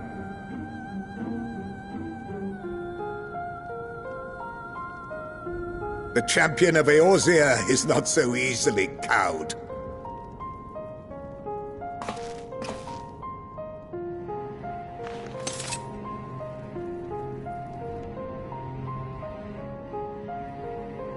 Even if she allowed herself to be collared, the shock would be no more than an itch. No. If she refuses to obey, we will activate the twins' restraints instead.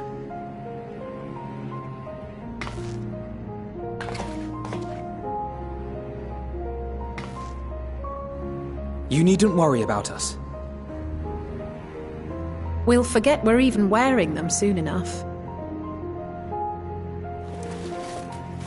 Even now, you still... Why go to such lengths? What is it all for?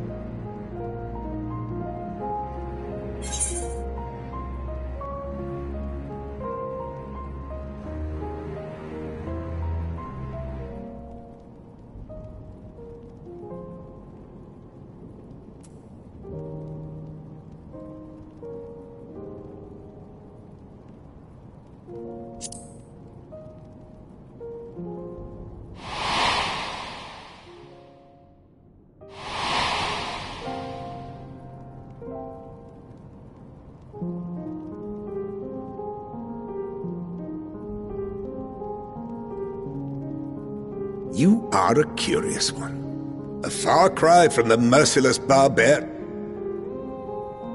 You will be their warden. Take them away. Yes, sir.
finally escaped the watchful gaze of your keepers, have we? Don't react. You'll only draw attention to yourself. Just carry on as you are and listen. After you left with the Garlean lad, Lucia bade a few of us scouts follow you at a discreet distance. We observed you being led into the station, but decided against venturing inside. When you emerged sometime later, and we saw that the twins were sporting Magitech collars, it was clear what had taken place. Now, as quietly as you can, tell...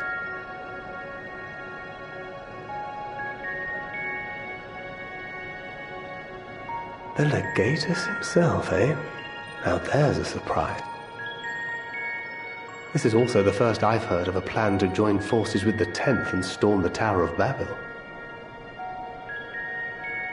An interesting development, and perhaps the opportunity we've been waiting for. Our comrades back at the camp also received some rather promising news, but it's still too early to get our hopes up. For now, keeping yourself... With luck, this will all be over.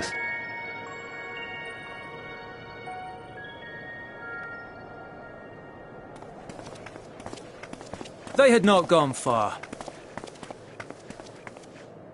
We searched high and low, but no luck, I'm afraid. I might have... I wasn't expecting much to begin with. Eventually, there will be nothing. For now, this...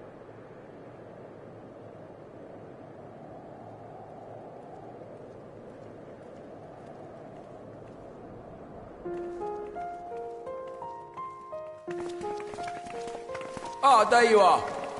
Heard you'd gone hunting for ceruleum above ground. Brought back a king's ransom? Hardly. But thanks to these three, we have enough to last a little while. Well, well. It's not at all as I was expecting, these ones.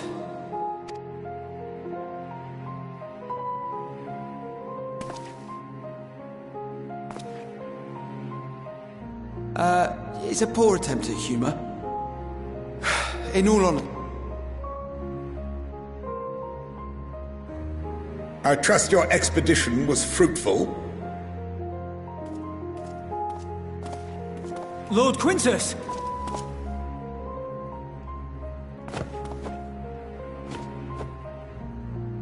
Use what you procured to refuel the armor.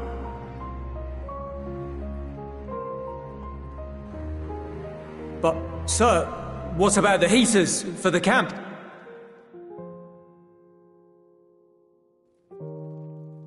The time for action is upon us.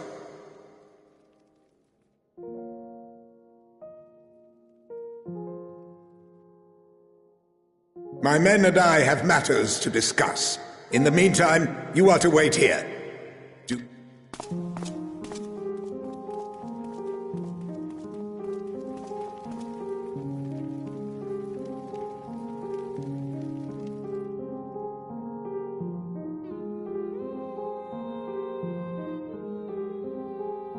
The time for action. What? I can only speculate. Clearly something requiring their Magitech, given what we just heard. Whether they plan to utilize it now, or after they join with the 10th is an...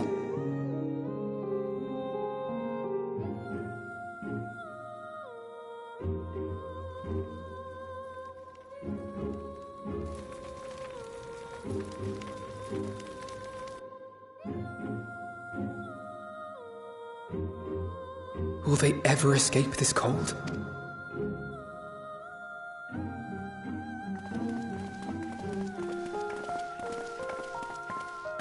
Finished your war, Council?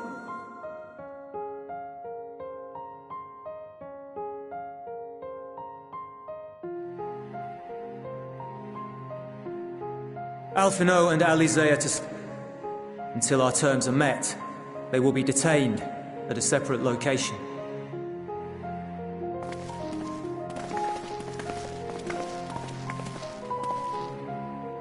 After everything we've said and done, this is how you treat us. Our allies have but limited supplies. They may stave off cold and starvation for a short while, but what then?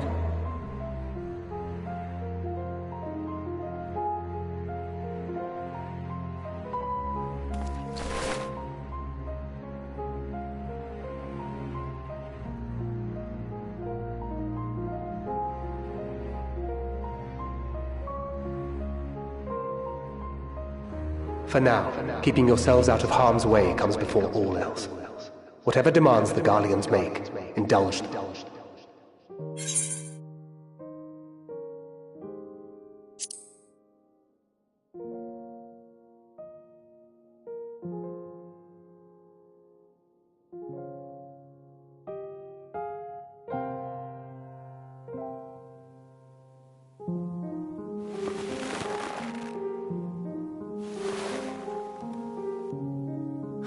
Get them out of here.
This is my home. Our home.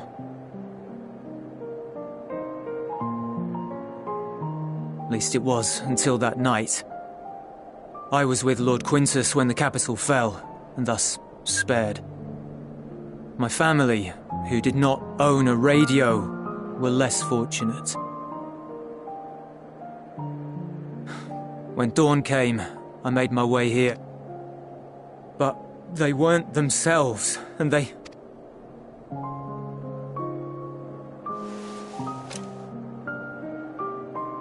I'd promised to take them away from the capital that very morning, to somewhere safe, to hide until the fighting stopped.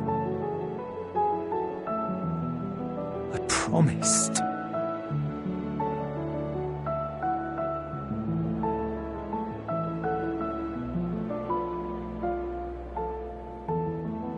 The Garlean flag bears a chain, the bonds between our countrymen. A red link at its center, the blood of the fallen. Our loved ones who lived and died for Garlemald.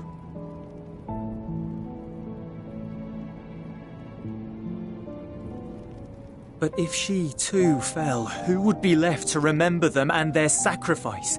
What enduring proof would there be that they were ever here? If we had turned to your gods, would they have saved us?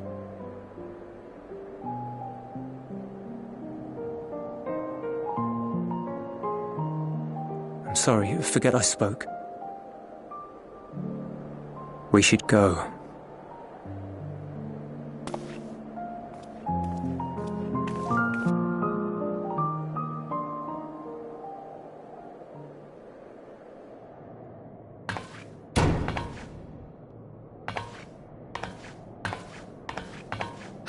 No use.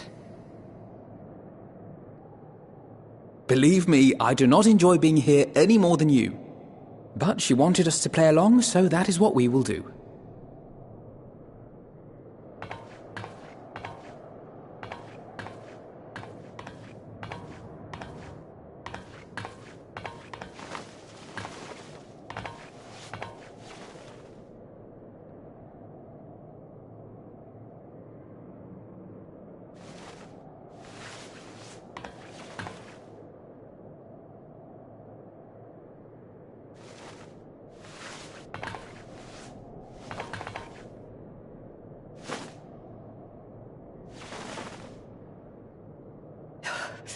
So cold.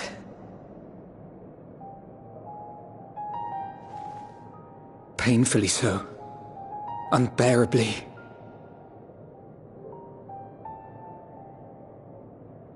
I've been thinking about what Quintus said. About why no one would accept Garlean rule. Irreconcilable differences. When coexistence isn't an option, only conquest remains. Varys at Gimlet said much the same. Only by uniting the world beneath a single standard would we rid ourselves of the Ascians. United as one people, one race cleansed of imperfections.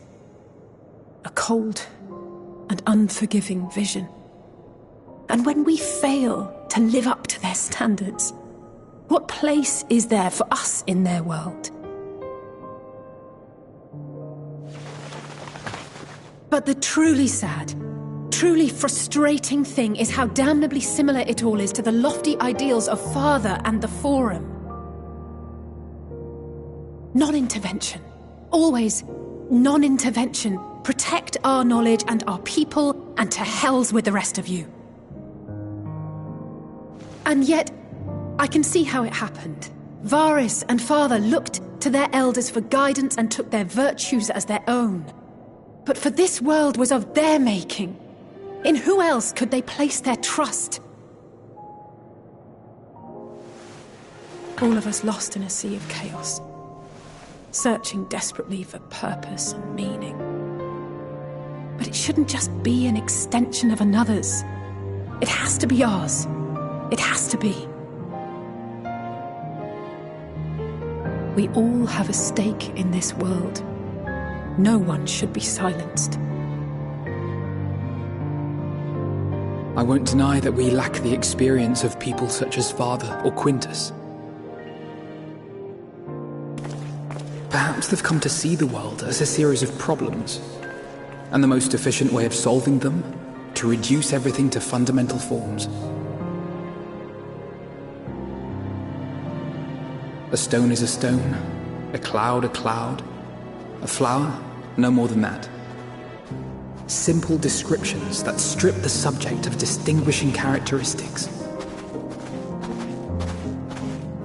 A man is a man, divided according to race, creed, or allegiance, and to some, defined by such associations. Is that what you think? In my misbegotten youth. But what I believed wisdom was no more than aggressive ignorance. I've since learned to look beyond the banners and the politics, to see people as individuals with their own hopes and dreams. As for my dream of building a better world, well, every day I'm reminded that it is far more complex than I had ever imagined. But it only spurs me onward, to find the wisdom and the strength to see it through to the very end.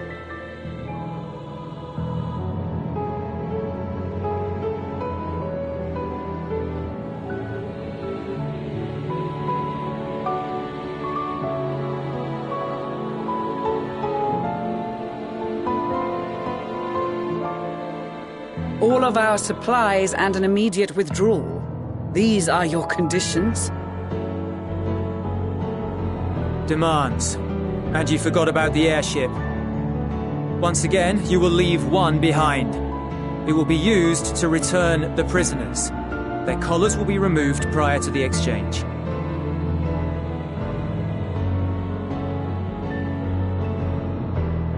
So in the end, not even Father's expertly worded rhetoric could deter you from your chosen course.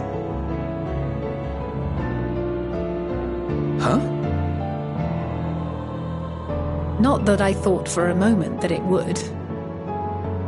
I've no love for violence, of course, but ours is a cause worth fighting for. I just wish he'd realize it too. Sometimes the only way to protect the ones you love is to take a stand, to refuse to suffer in silence. I want you to know I share your conviction. Whether it be on the battlefield or in the debating chamber, I won't back down. I guess what I'm saying is...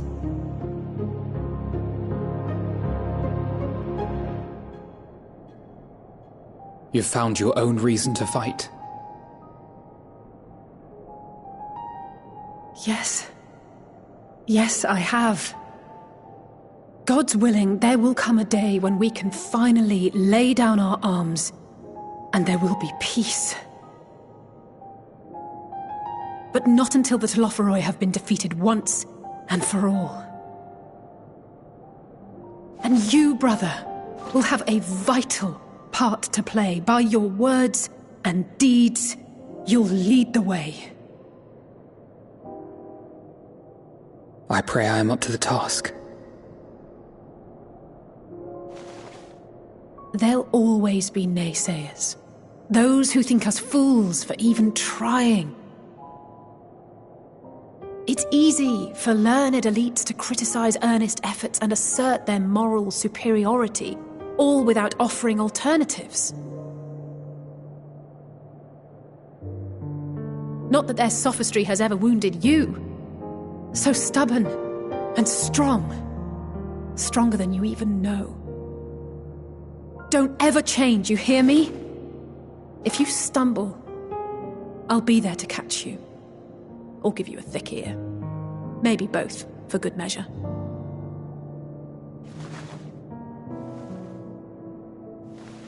Thank you, Alice.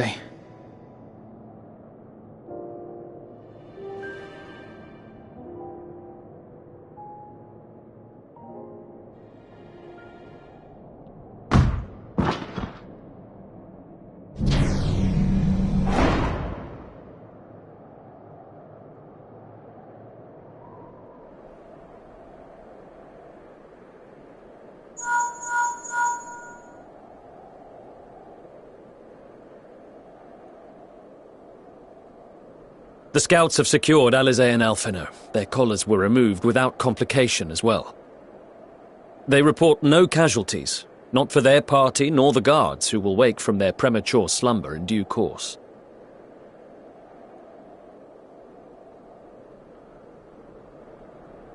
It would appear the situation has changed. I propose new terms.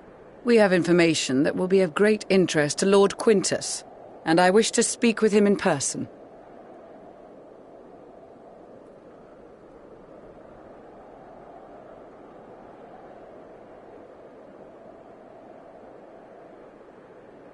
No.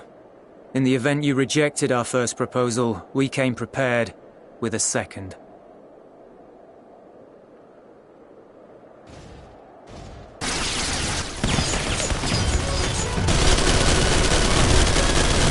Ambush!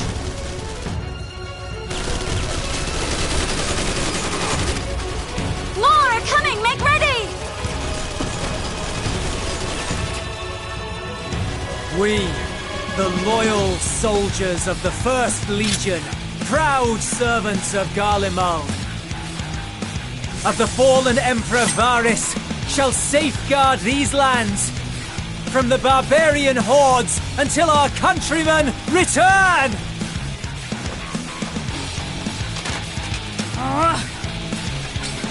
Stop, both of you!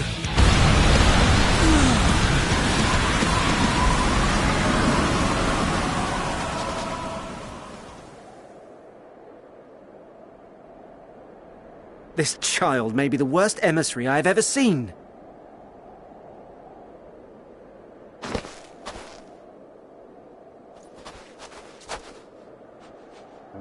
We received an urgent communication from the Grand Company of Eorzea.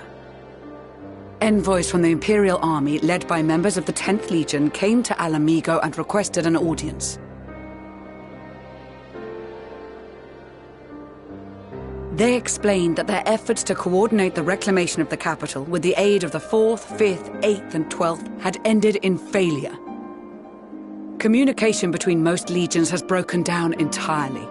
Most of the 10th's conscripts have deserted, leaving their forces severely depleted.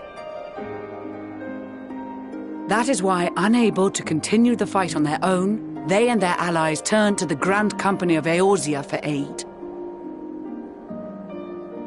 Lies! Every word! It is the truth, and I have not finished.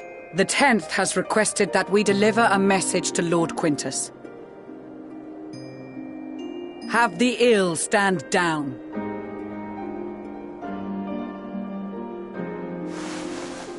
You have been listening, my lord? What are your orders?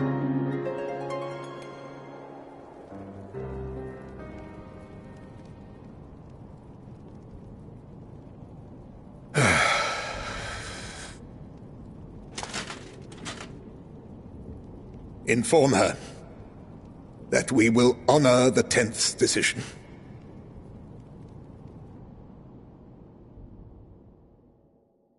Bereft of hope, and now dignity.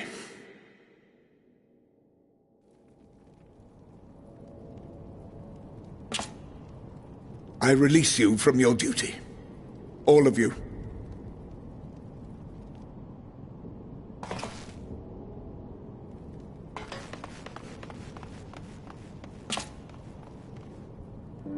I take solace, your radiance, in the knowledge you are not here to witness our debasement. 'Twas a grand, glorious dream we shared. Of a world united, of peace and prosperity.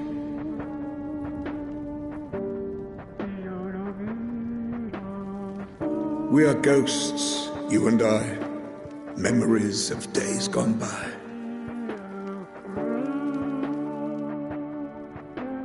Bonds forged in blood that I will not see tarnished.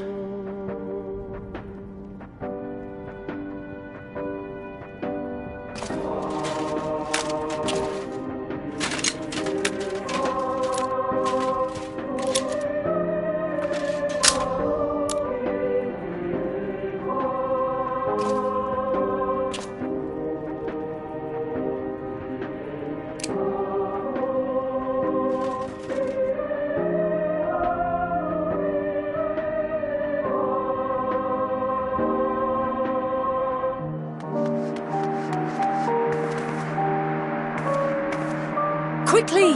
We have to reach the station before it's too late.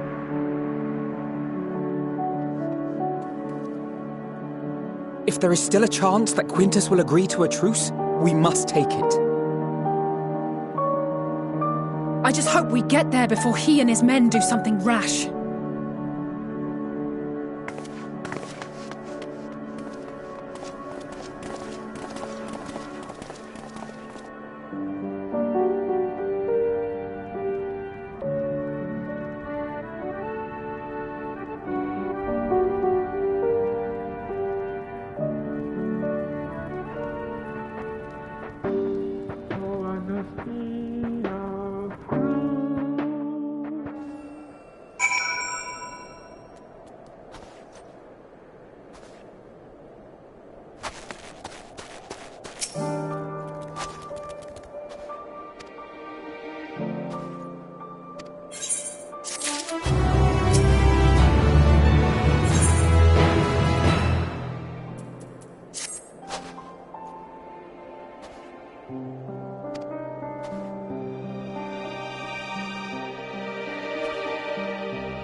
Is that all of them?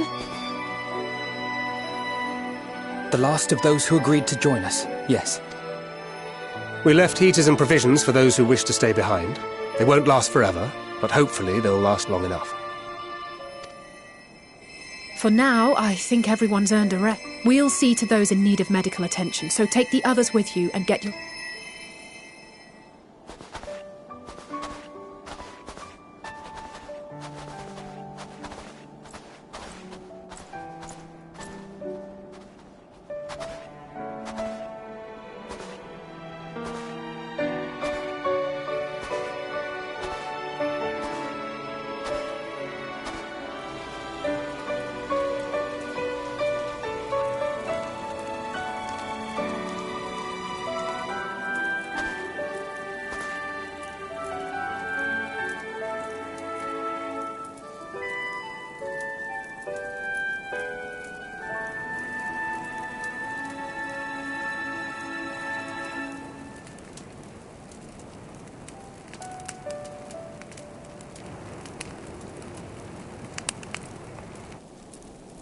Warmth.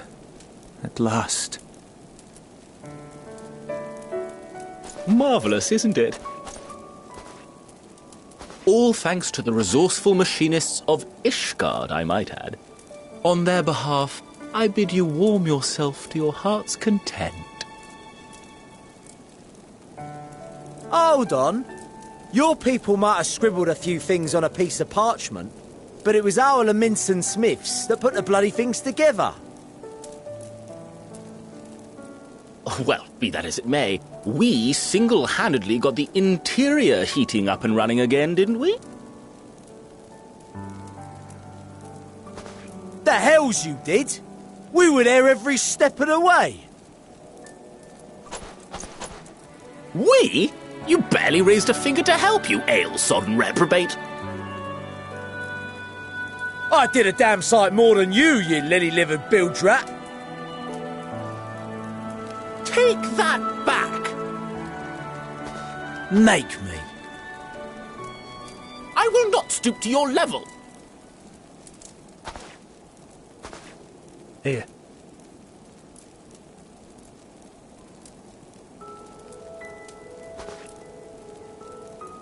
At ease, man. There's nothing funny in it.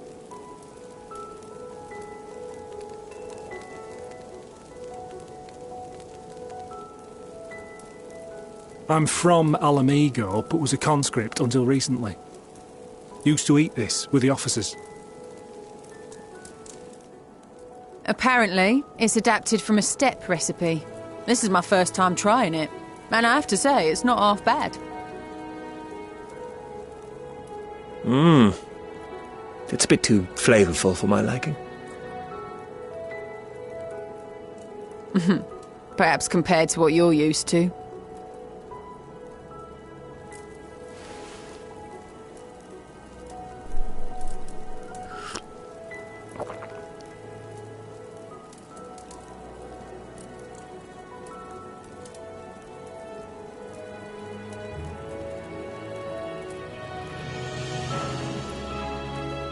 It's the little things that make life worth living, don't you think?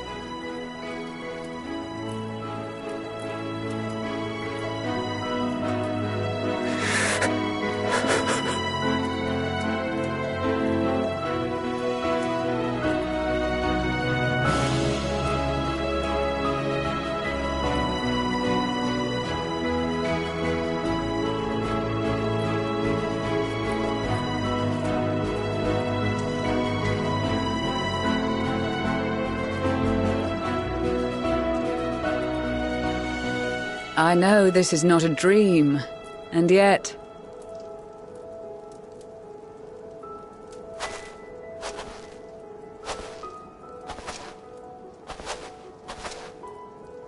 I felt the same way at the Dragon Song War's end.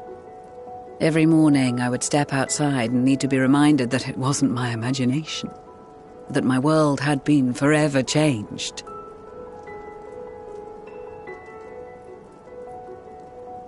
And just as I had grown accustomed to the idea, again you change my world in ways I never thought possible.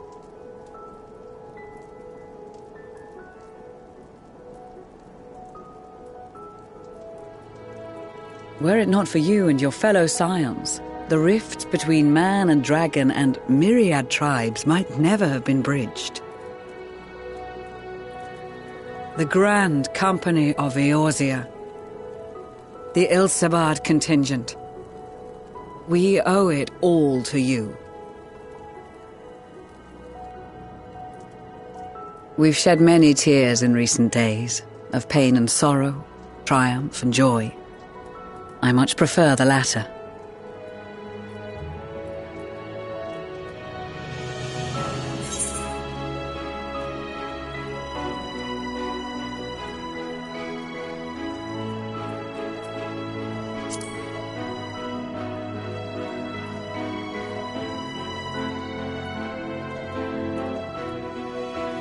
Indeed, we can but do our utmost to unite these disparate peoples and lead them to victory.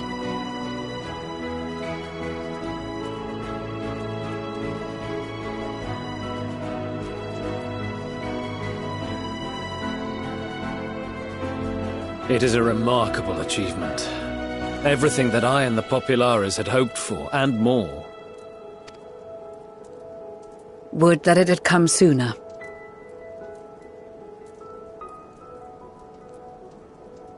Indeed. Too many are not here to see it. And yet, there is a warmth in my breast, as if they still share in this moment. Yes, I know what you mean.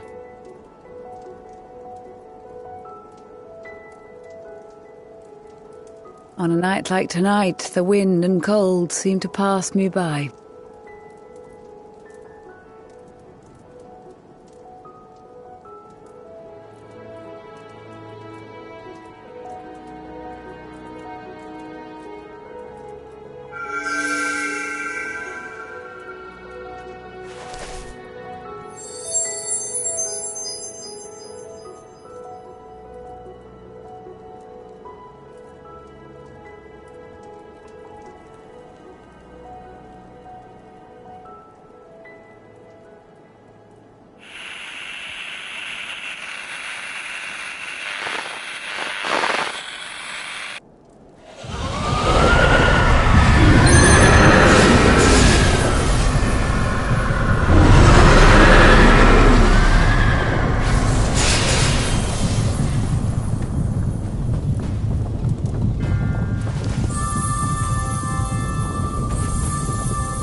of the Gallian Empire, thank you for inviting me today.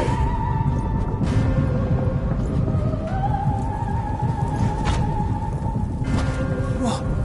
Emperor Varys?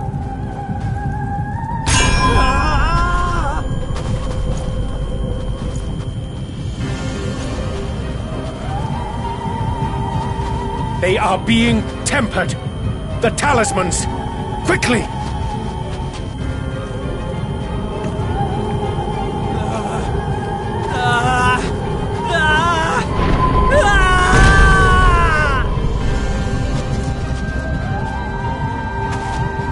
Save me, brave hero! Ahem. My lord has requested your presence, and I would hate to disappoint him.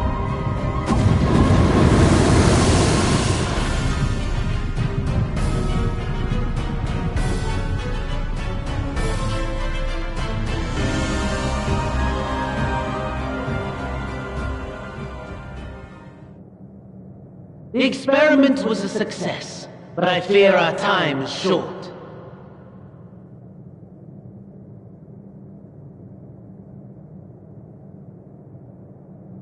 I shall begin the preparations.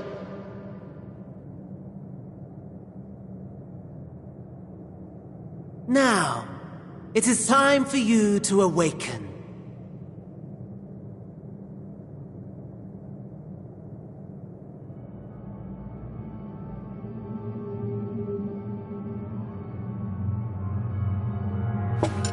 Good morrow to you. Here, have a taste before it gets cold. Oh, but be sure to remove your helmet. Take a moment, too, to familiarize yourself with that borrowed flesh.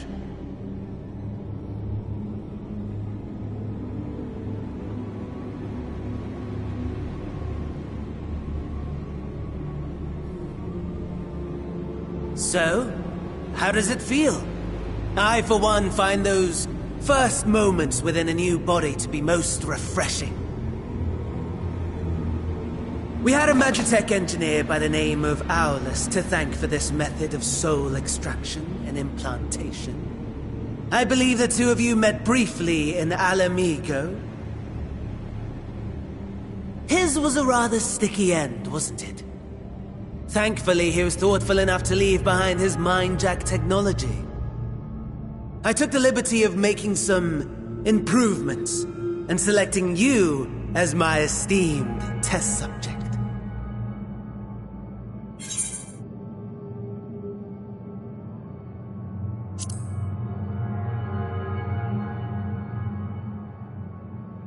And permit you to go on a righteous rampage instead of partaking in this delicious meal? I think not. I must say, I have gone to great lengths to reunite you with my lord.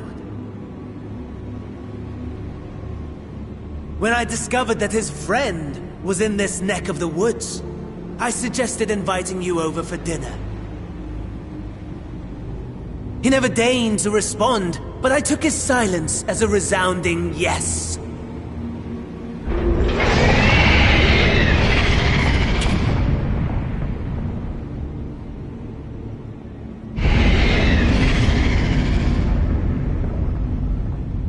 Oh my! Daddy is pleased his grumpy little boy has finally found his playmate.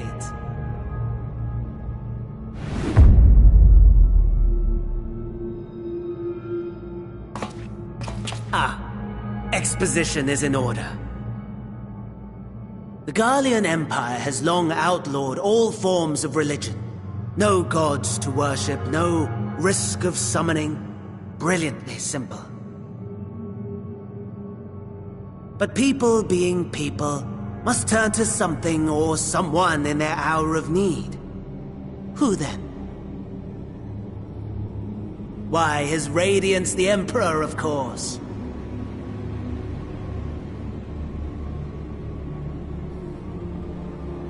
As you have observed firsthand, Garlemald has seen better days.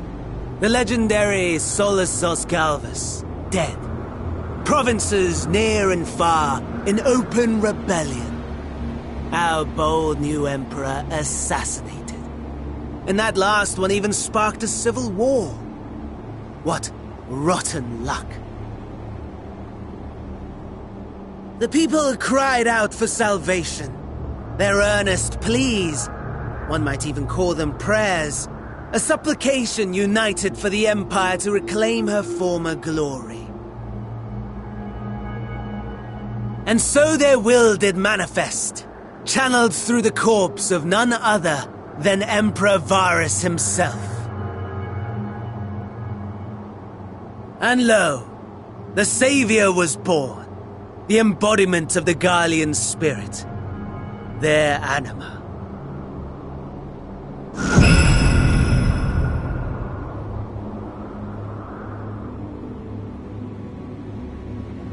It calls to its subjects, compelling them to take up arms and fight.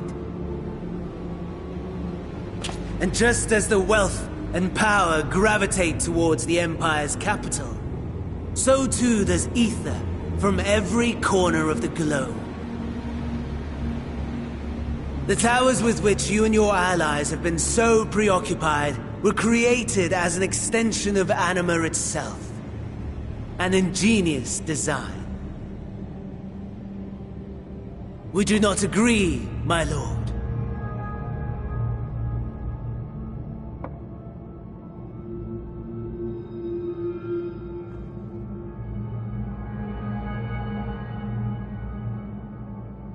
Does the pursuit of prey you have bested before excite you?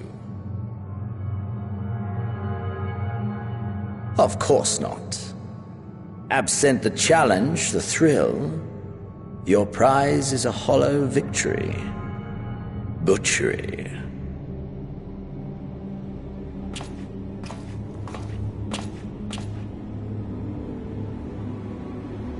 Perhaps you think that to be the extent of my promise. I have no doubt fallen in your estimation since Alamigo. Fair enough. But do not let your disdain deprive us, of an opportunity to craft an even more majestic moment of euphoria. I have been honing my craft as I set the stage for our reunion.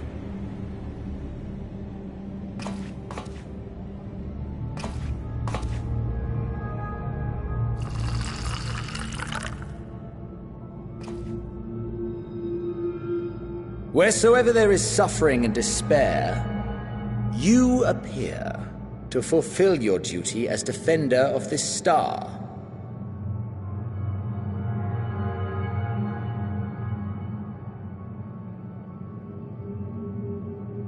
The chaos and destruction that my hordes have wrought are my gifts to you alone.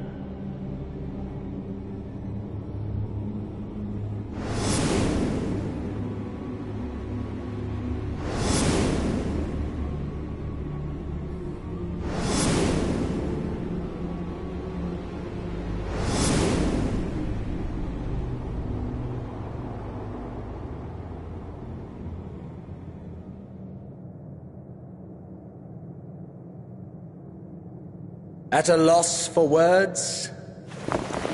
No matter.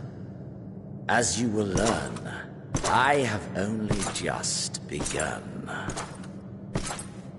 Oh, will you not finish your meal?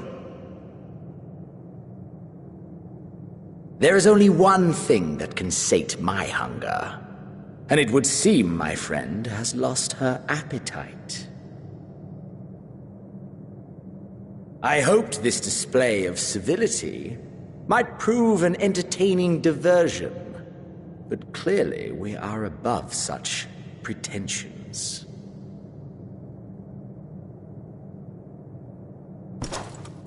While my lifeless body was in the possession of Cassian, I too claimed another's as my own.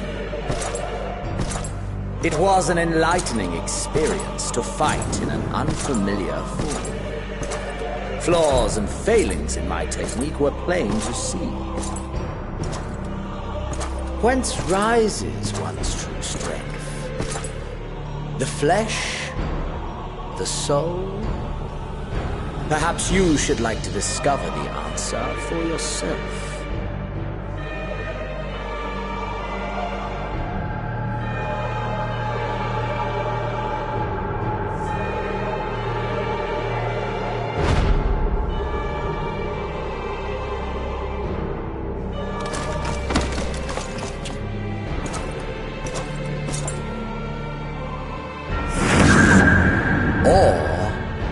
Together.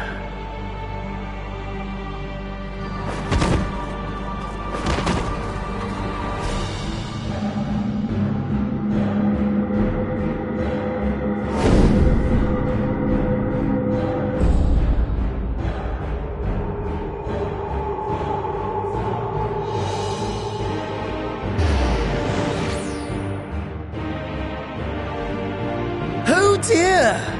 Whatever would happen if my lord were to greet your friends as you? I shudder to imagine what carnage he would wreak.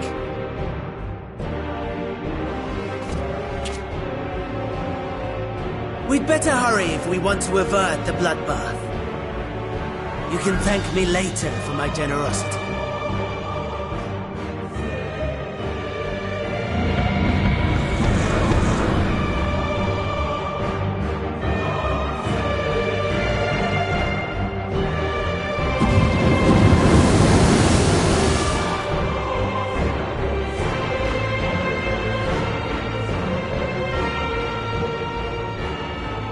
Ah, there it is.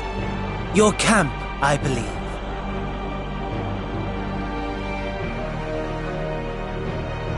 If I were to hazard a guess, I would say that you, the other you, is making her way there as we speak.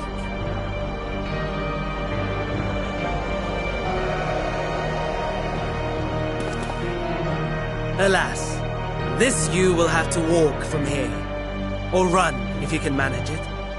My lord would be cross if I made it too easy.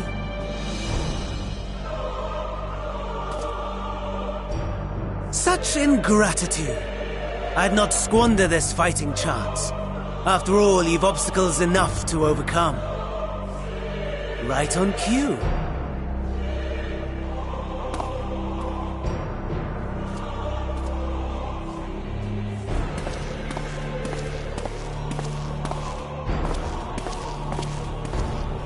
Tempered soldiers, withstanding orders to kill those not sworn to Anima.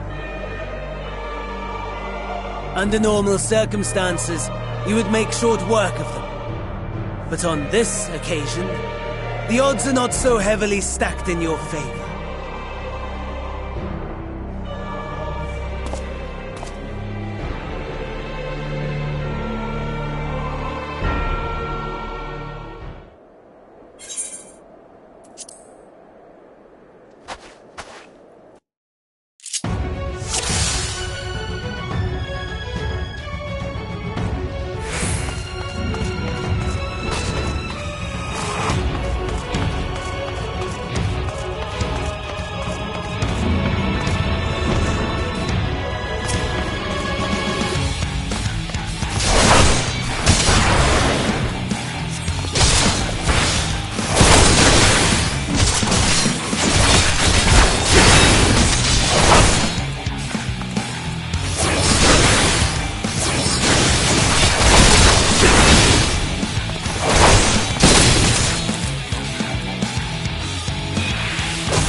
Bad at all, given your diminished capacity.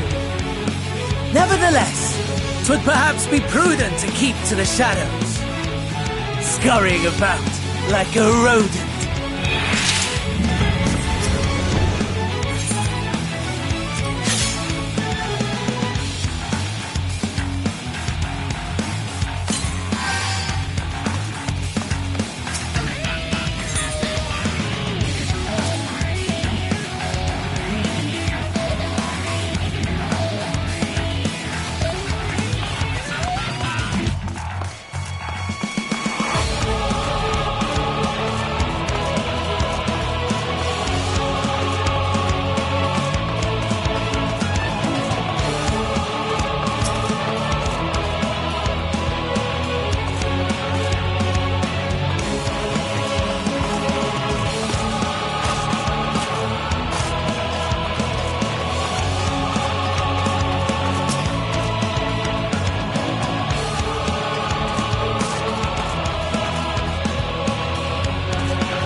It is a miracle we were able to restrain the Tempered without suffering casualties. A welcome one. Arun, Senna and the others have their hands full as it is. Thankfully there are enough scales for everyone. And what of Eulus? His symptoms were particularly severe. They were, but others fared still worse, including some brought back from the Magna Glacius. As those in most desperate need take priority, it may be a while before he receives treatment. But rest assured that he will. In the meantime, we must find our missing friend. May the Fury guide you.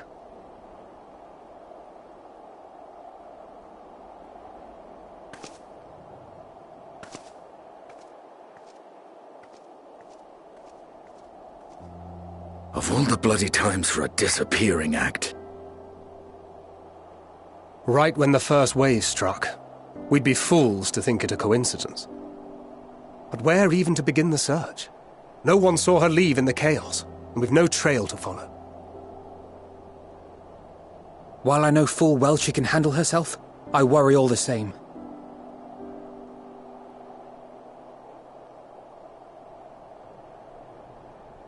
Ah, speak of the devil.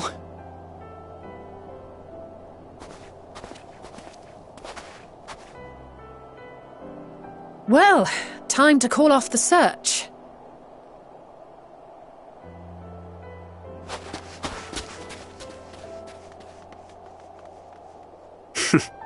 Case closed. That's her, over there. Aye, 'twould appear so.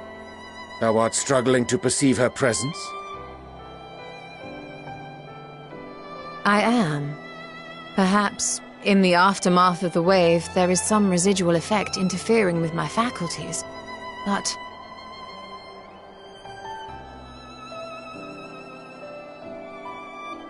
Where have you been? We've been worried sick. Now, all's well that ends well. Are you all right?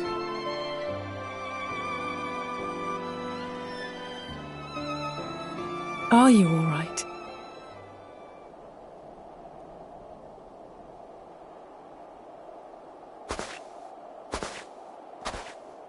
Who are you?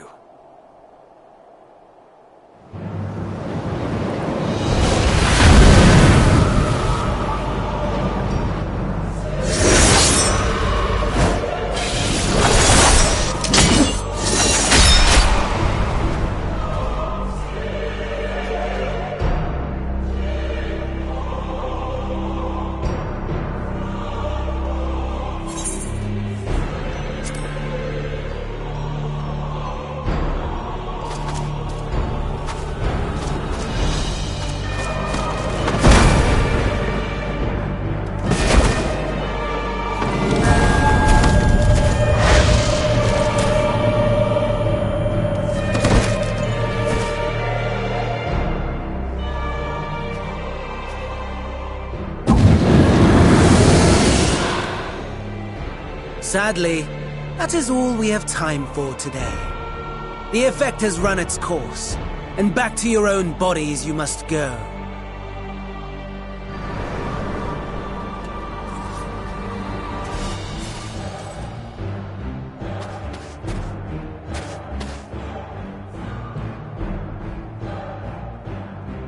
But where are my manners?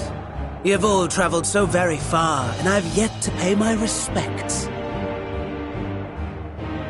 Though in my defense, I was ill-prepared to receive so many uninvited guests. As such, preliminary entertainments were in order. A handful of tempered soldiers to hamper your progress. Refugees to command your attention while I siphon the ceruleum from the shadows. Particularly effective. Charitable souls that you are. You bent over backwards to aid them, heedless of the delay, predictable to a fault. And so my plan approaches completion unhindered. Anima will soon have absorbed the requisite amount of ether, and then shall come the spectacle to end all spectacles. The eldest and most powerful of primals will awaken, and all shall bear witness to the final days.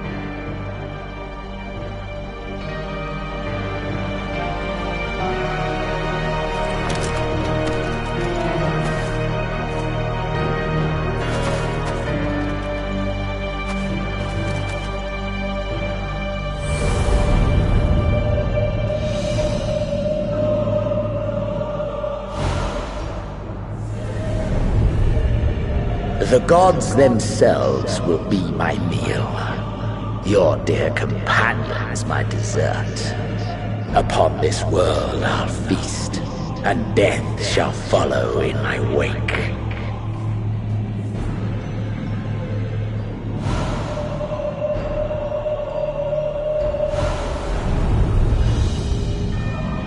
All your hate, all your rage, you will render unto me.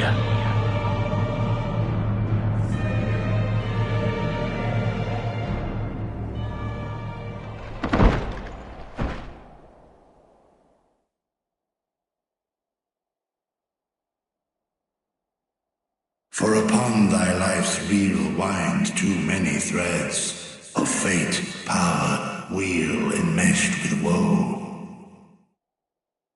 More terrible still is the attrition wrought upon thy companions, as they are swept up in the storm of thine existence. Take heart and protect them well. They will be your strength and your salvation.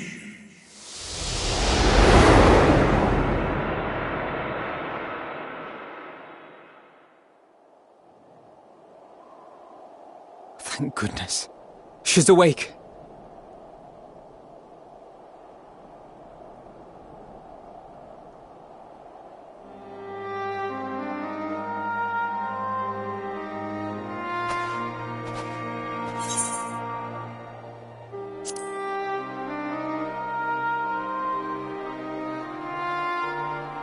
Perfectly fine, yes. I hope the same can be said of you.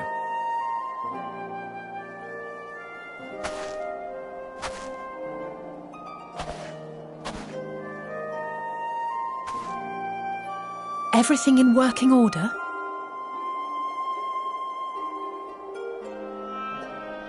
That's a relief. Oh, and before I forget, thanks for coming to our rescue.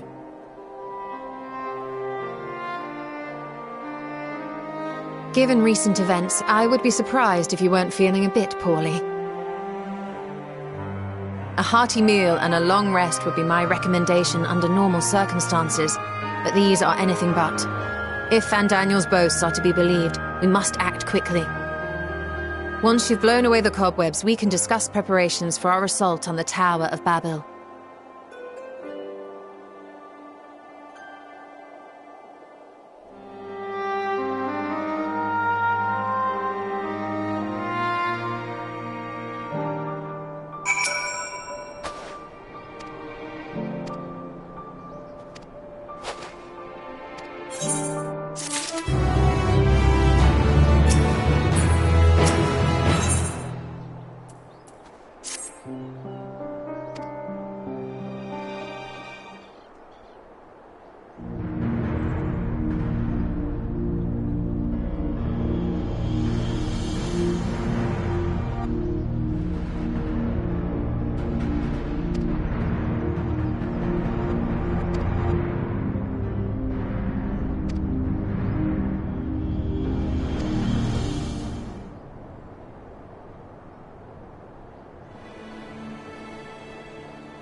Now or never.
Farewell, Varus.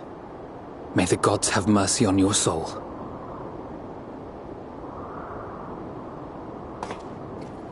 Come. The other two await.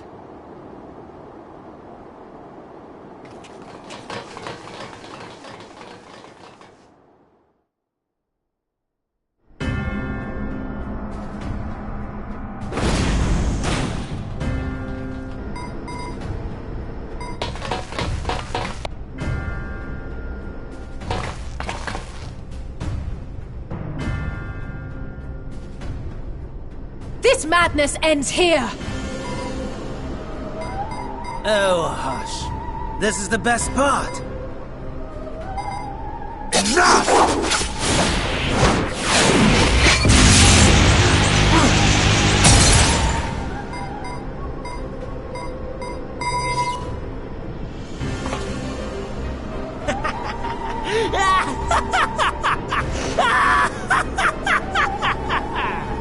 Oh, mighty Zodiac!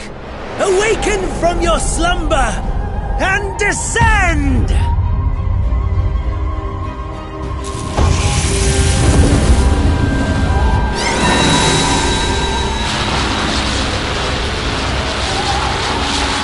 Some manner of magical defense?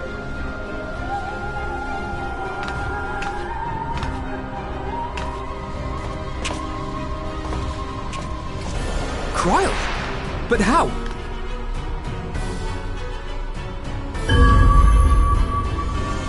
The shackles that bind my adversary will not be so easily broken. Heidelin! Feeble relic of a forgotten age! Hark! Victory is mine!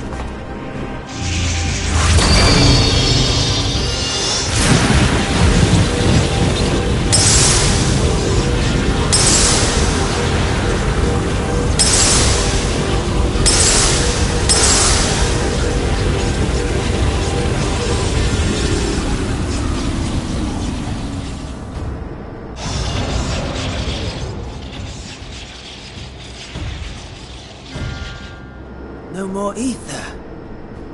And I was so close. My lord, a slight change of plans. We shall travel to the moon and break this wretched barrier ourselves. Whatever it takes.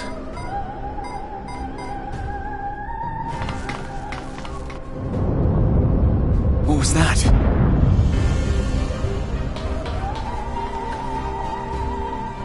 The final order issued by Anima to the Tempered Thralls. Should the Empire fall, the world must share her fate.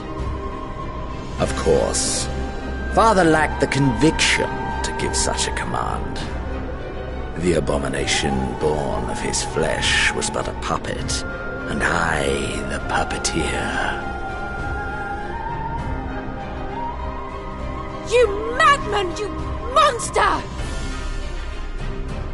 There's a funny joy in watching your flailing attempts to fight the inevitable. You're all going to die, and are powerless to prevent it.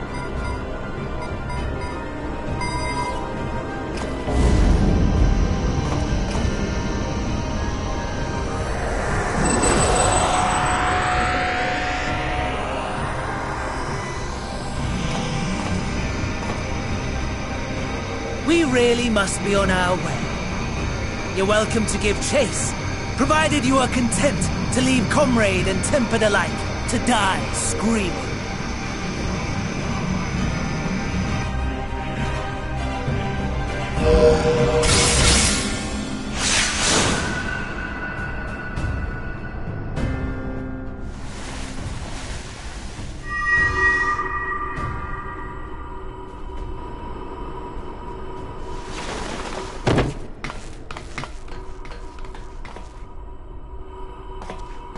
I have asked too much of this child. Tend to her.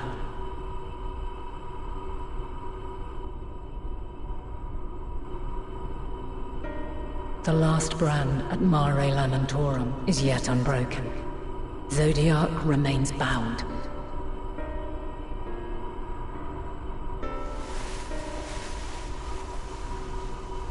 I have shifted the flow of ether and sent the enemy far from their destination.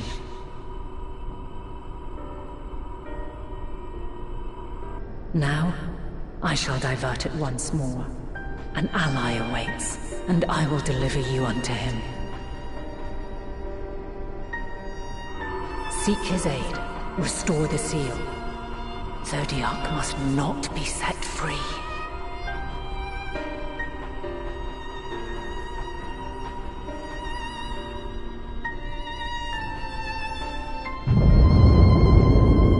The Tempered are running wild. Not only those at the tower, but those back at the camp. The others are doing their best to contain them, but the situation is growing beyond our control. Leave them to die or give up the chase. Just like Van Daniel said.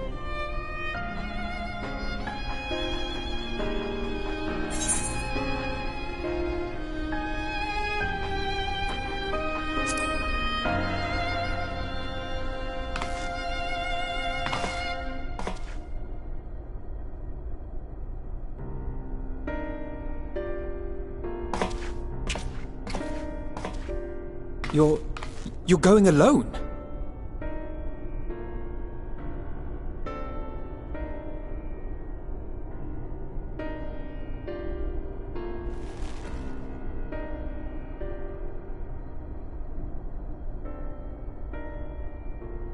You have our trust and our faith. I pray we have yours.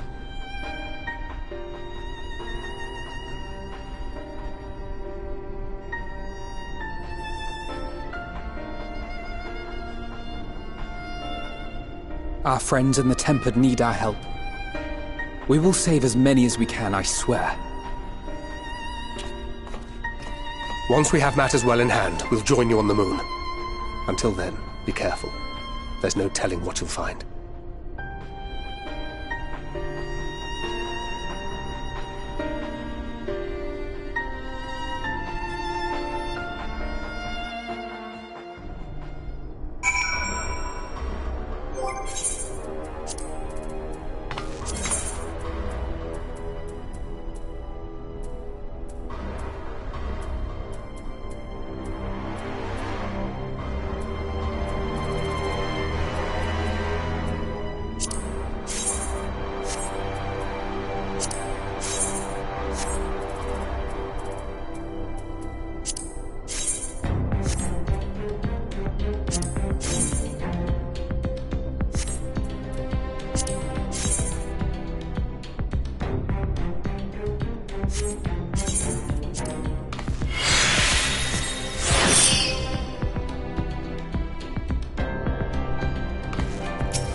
Long, long before Dalamud was forged to imprison an Elder Primal, the eldest of them all, savior of the star, was sealed within a moon of his own. Souls sacrificed to grant him life still slumber and dream of the day he and we will be made whole. Here he waits, in this cold, barren place, his cradle and his grave. Silent lamentations and prayers of hope echo soundlessly to a sundered star, adrift and alone.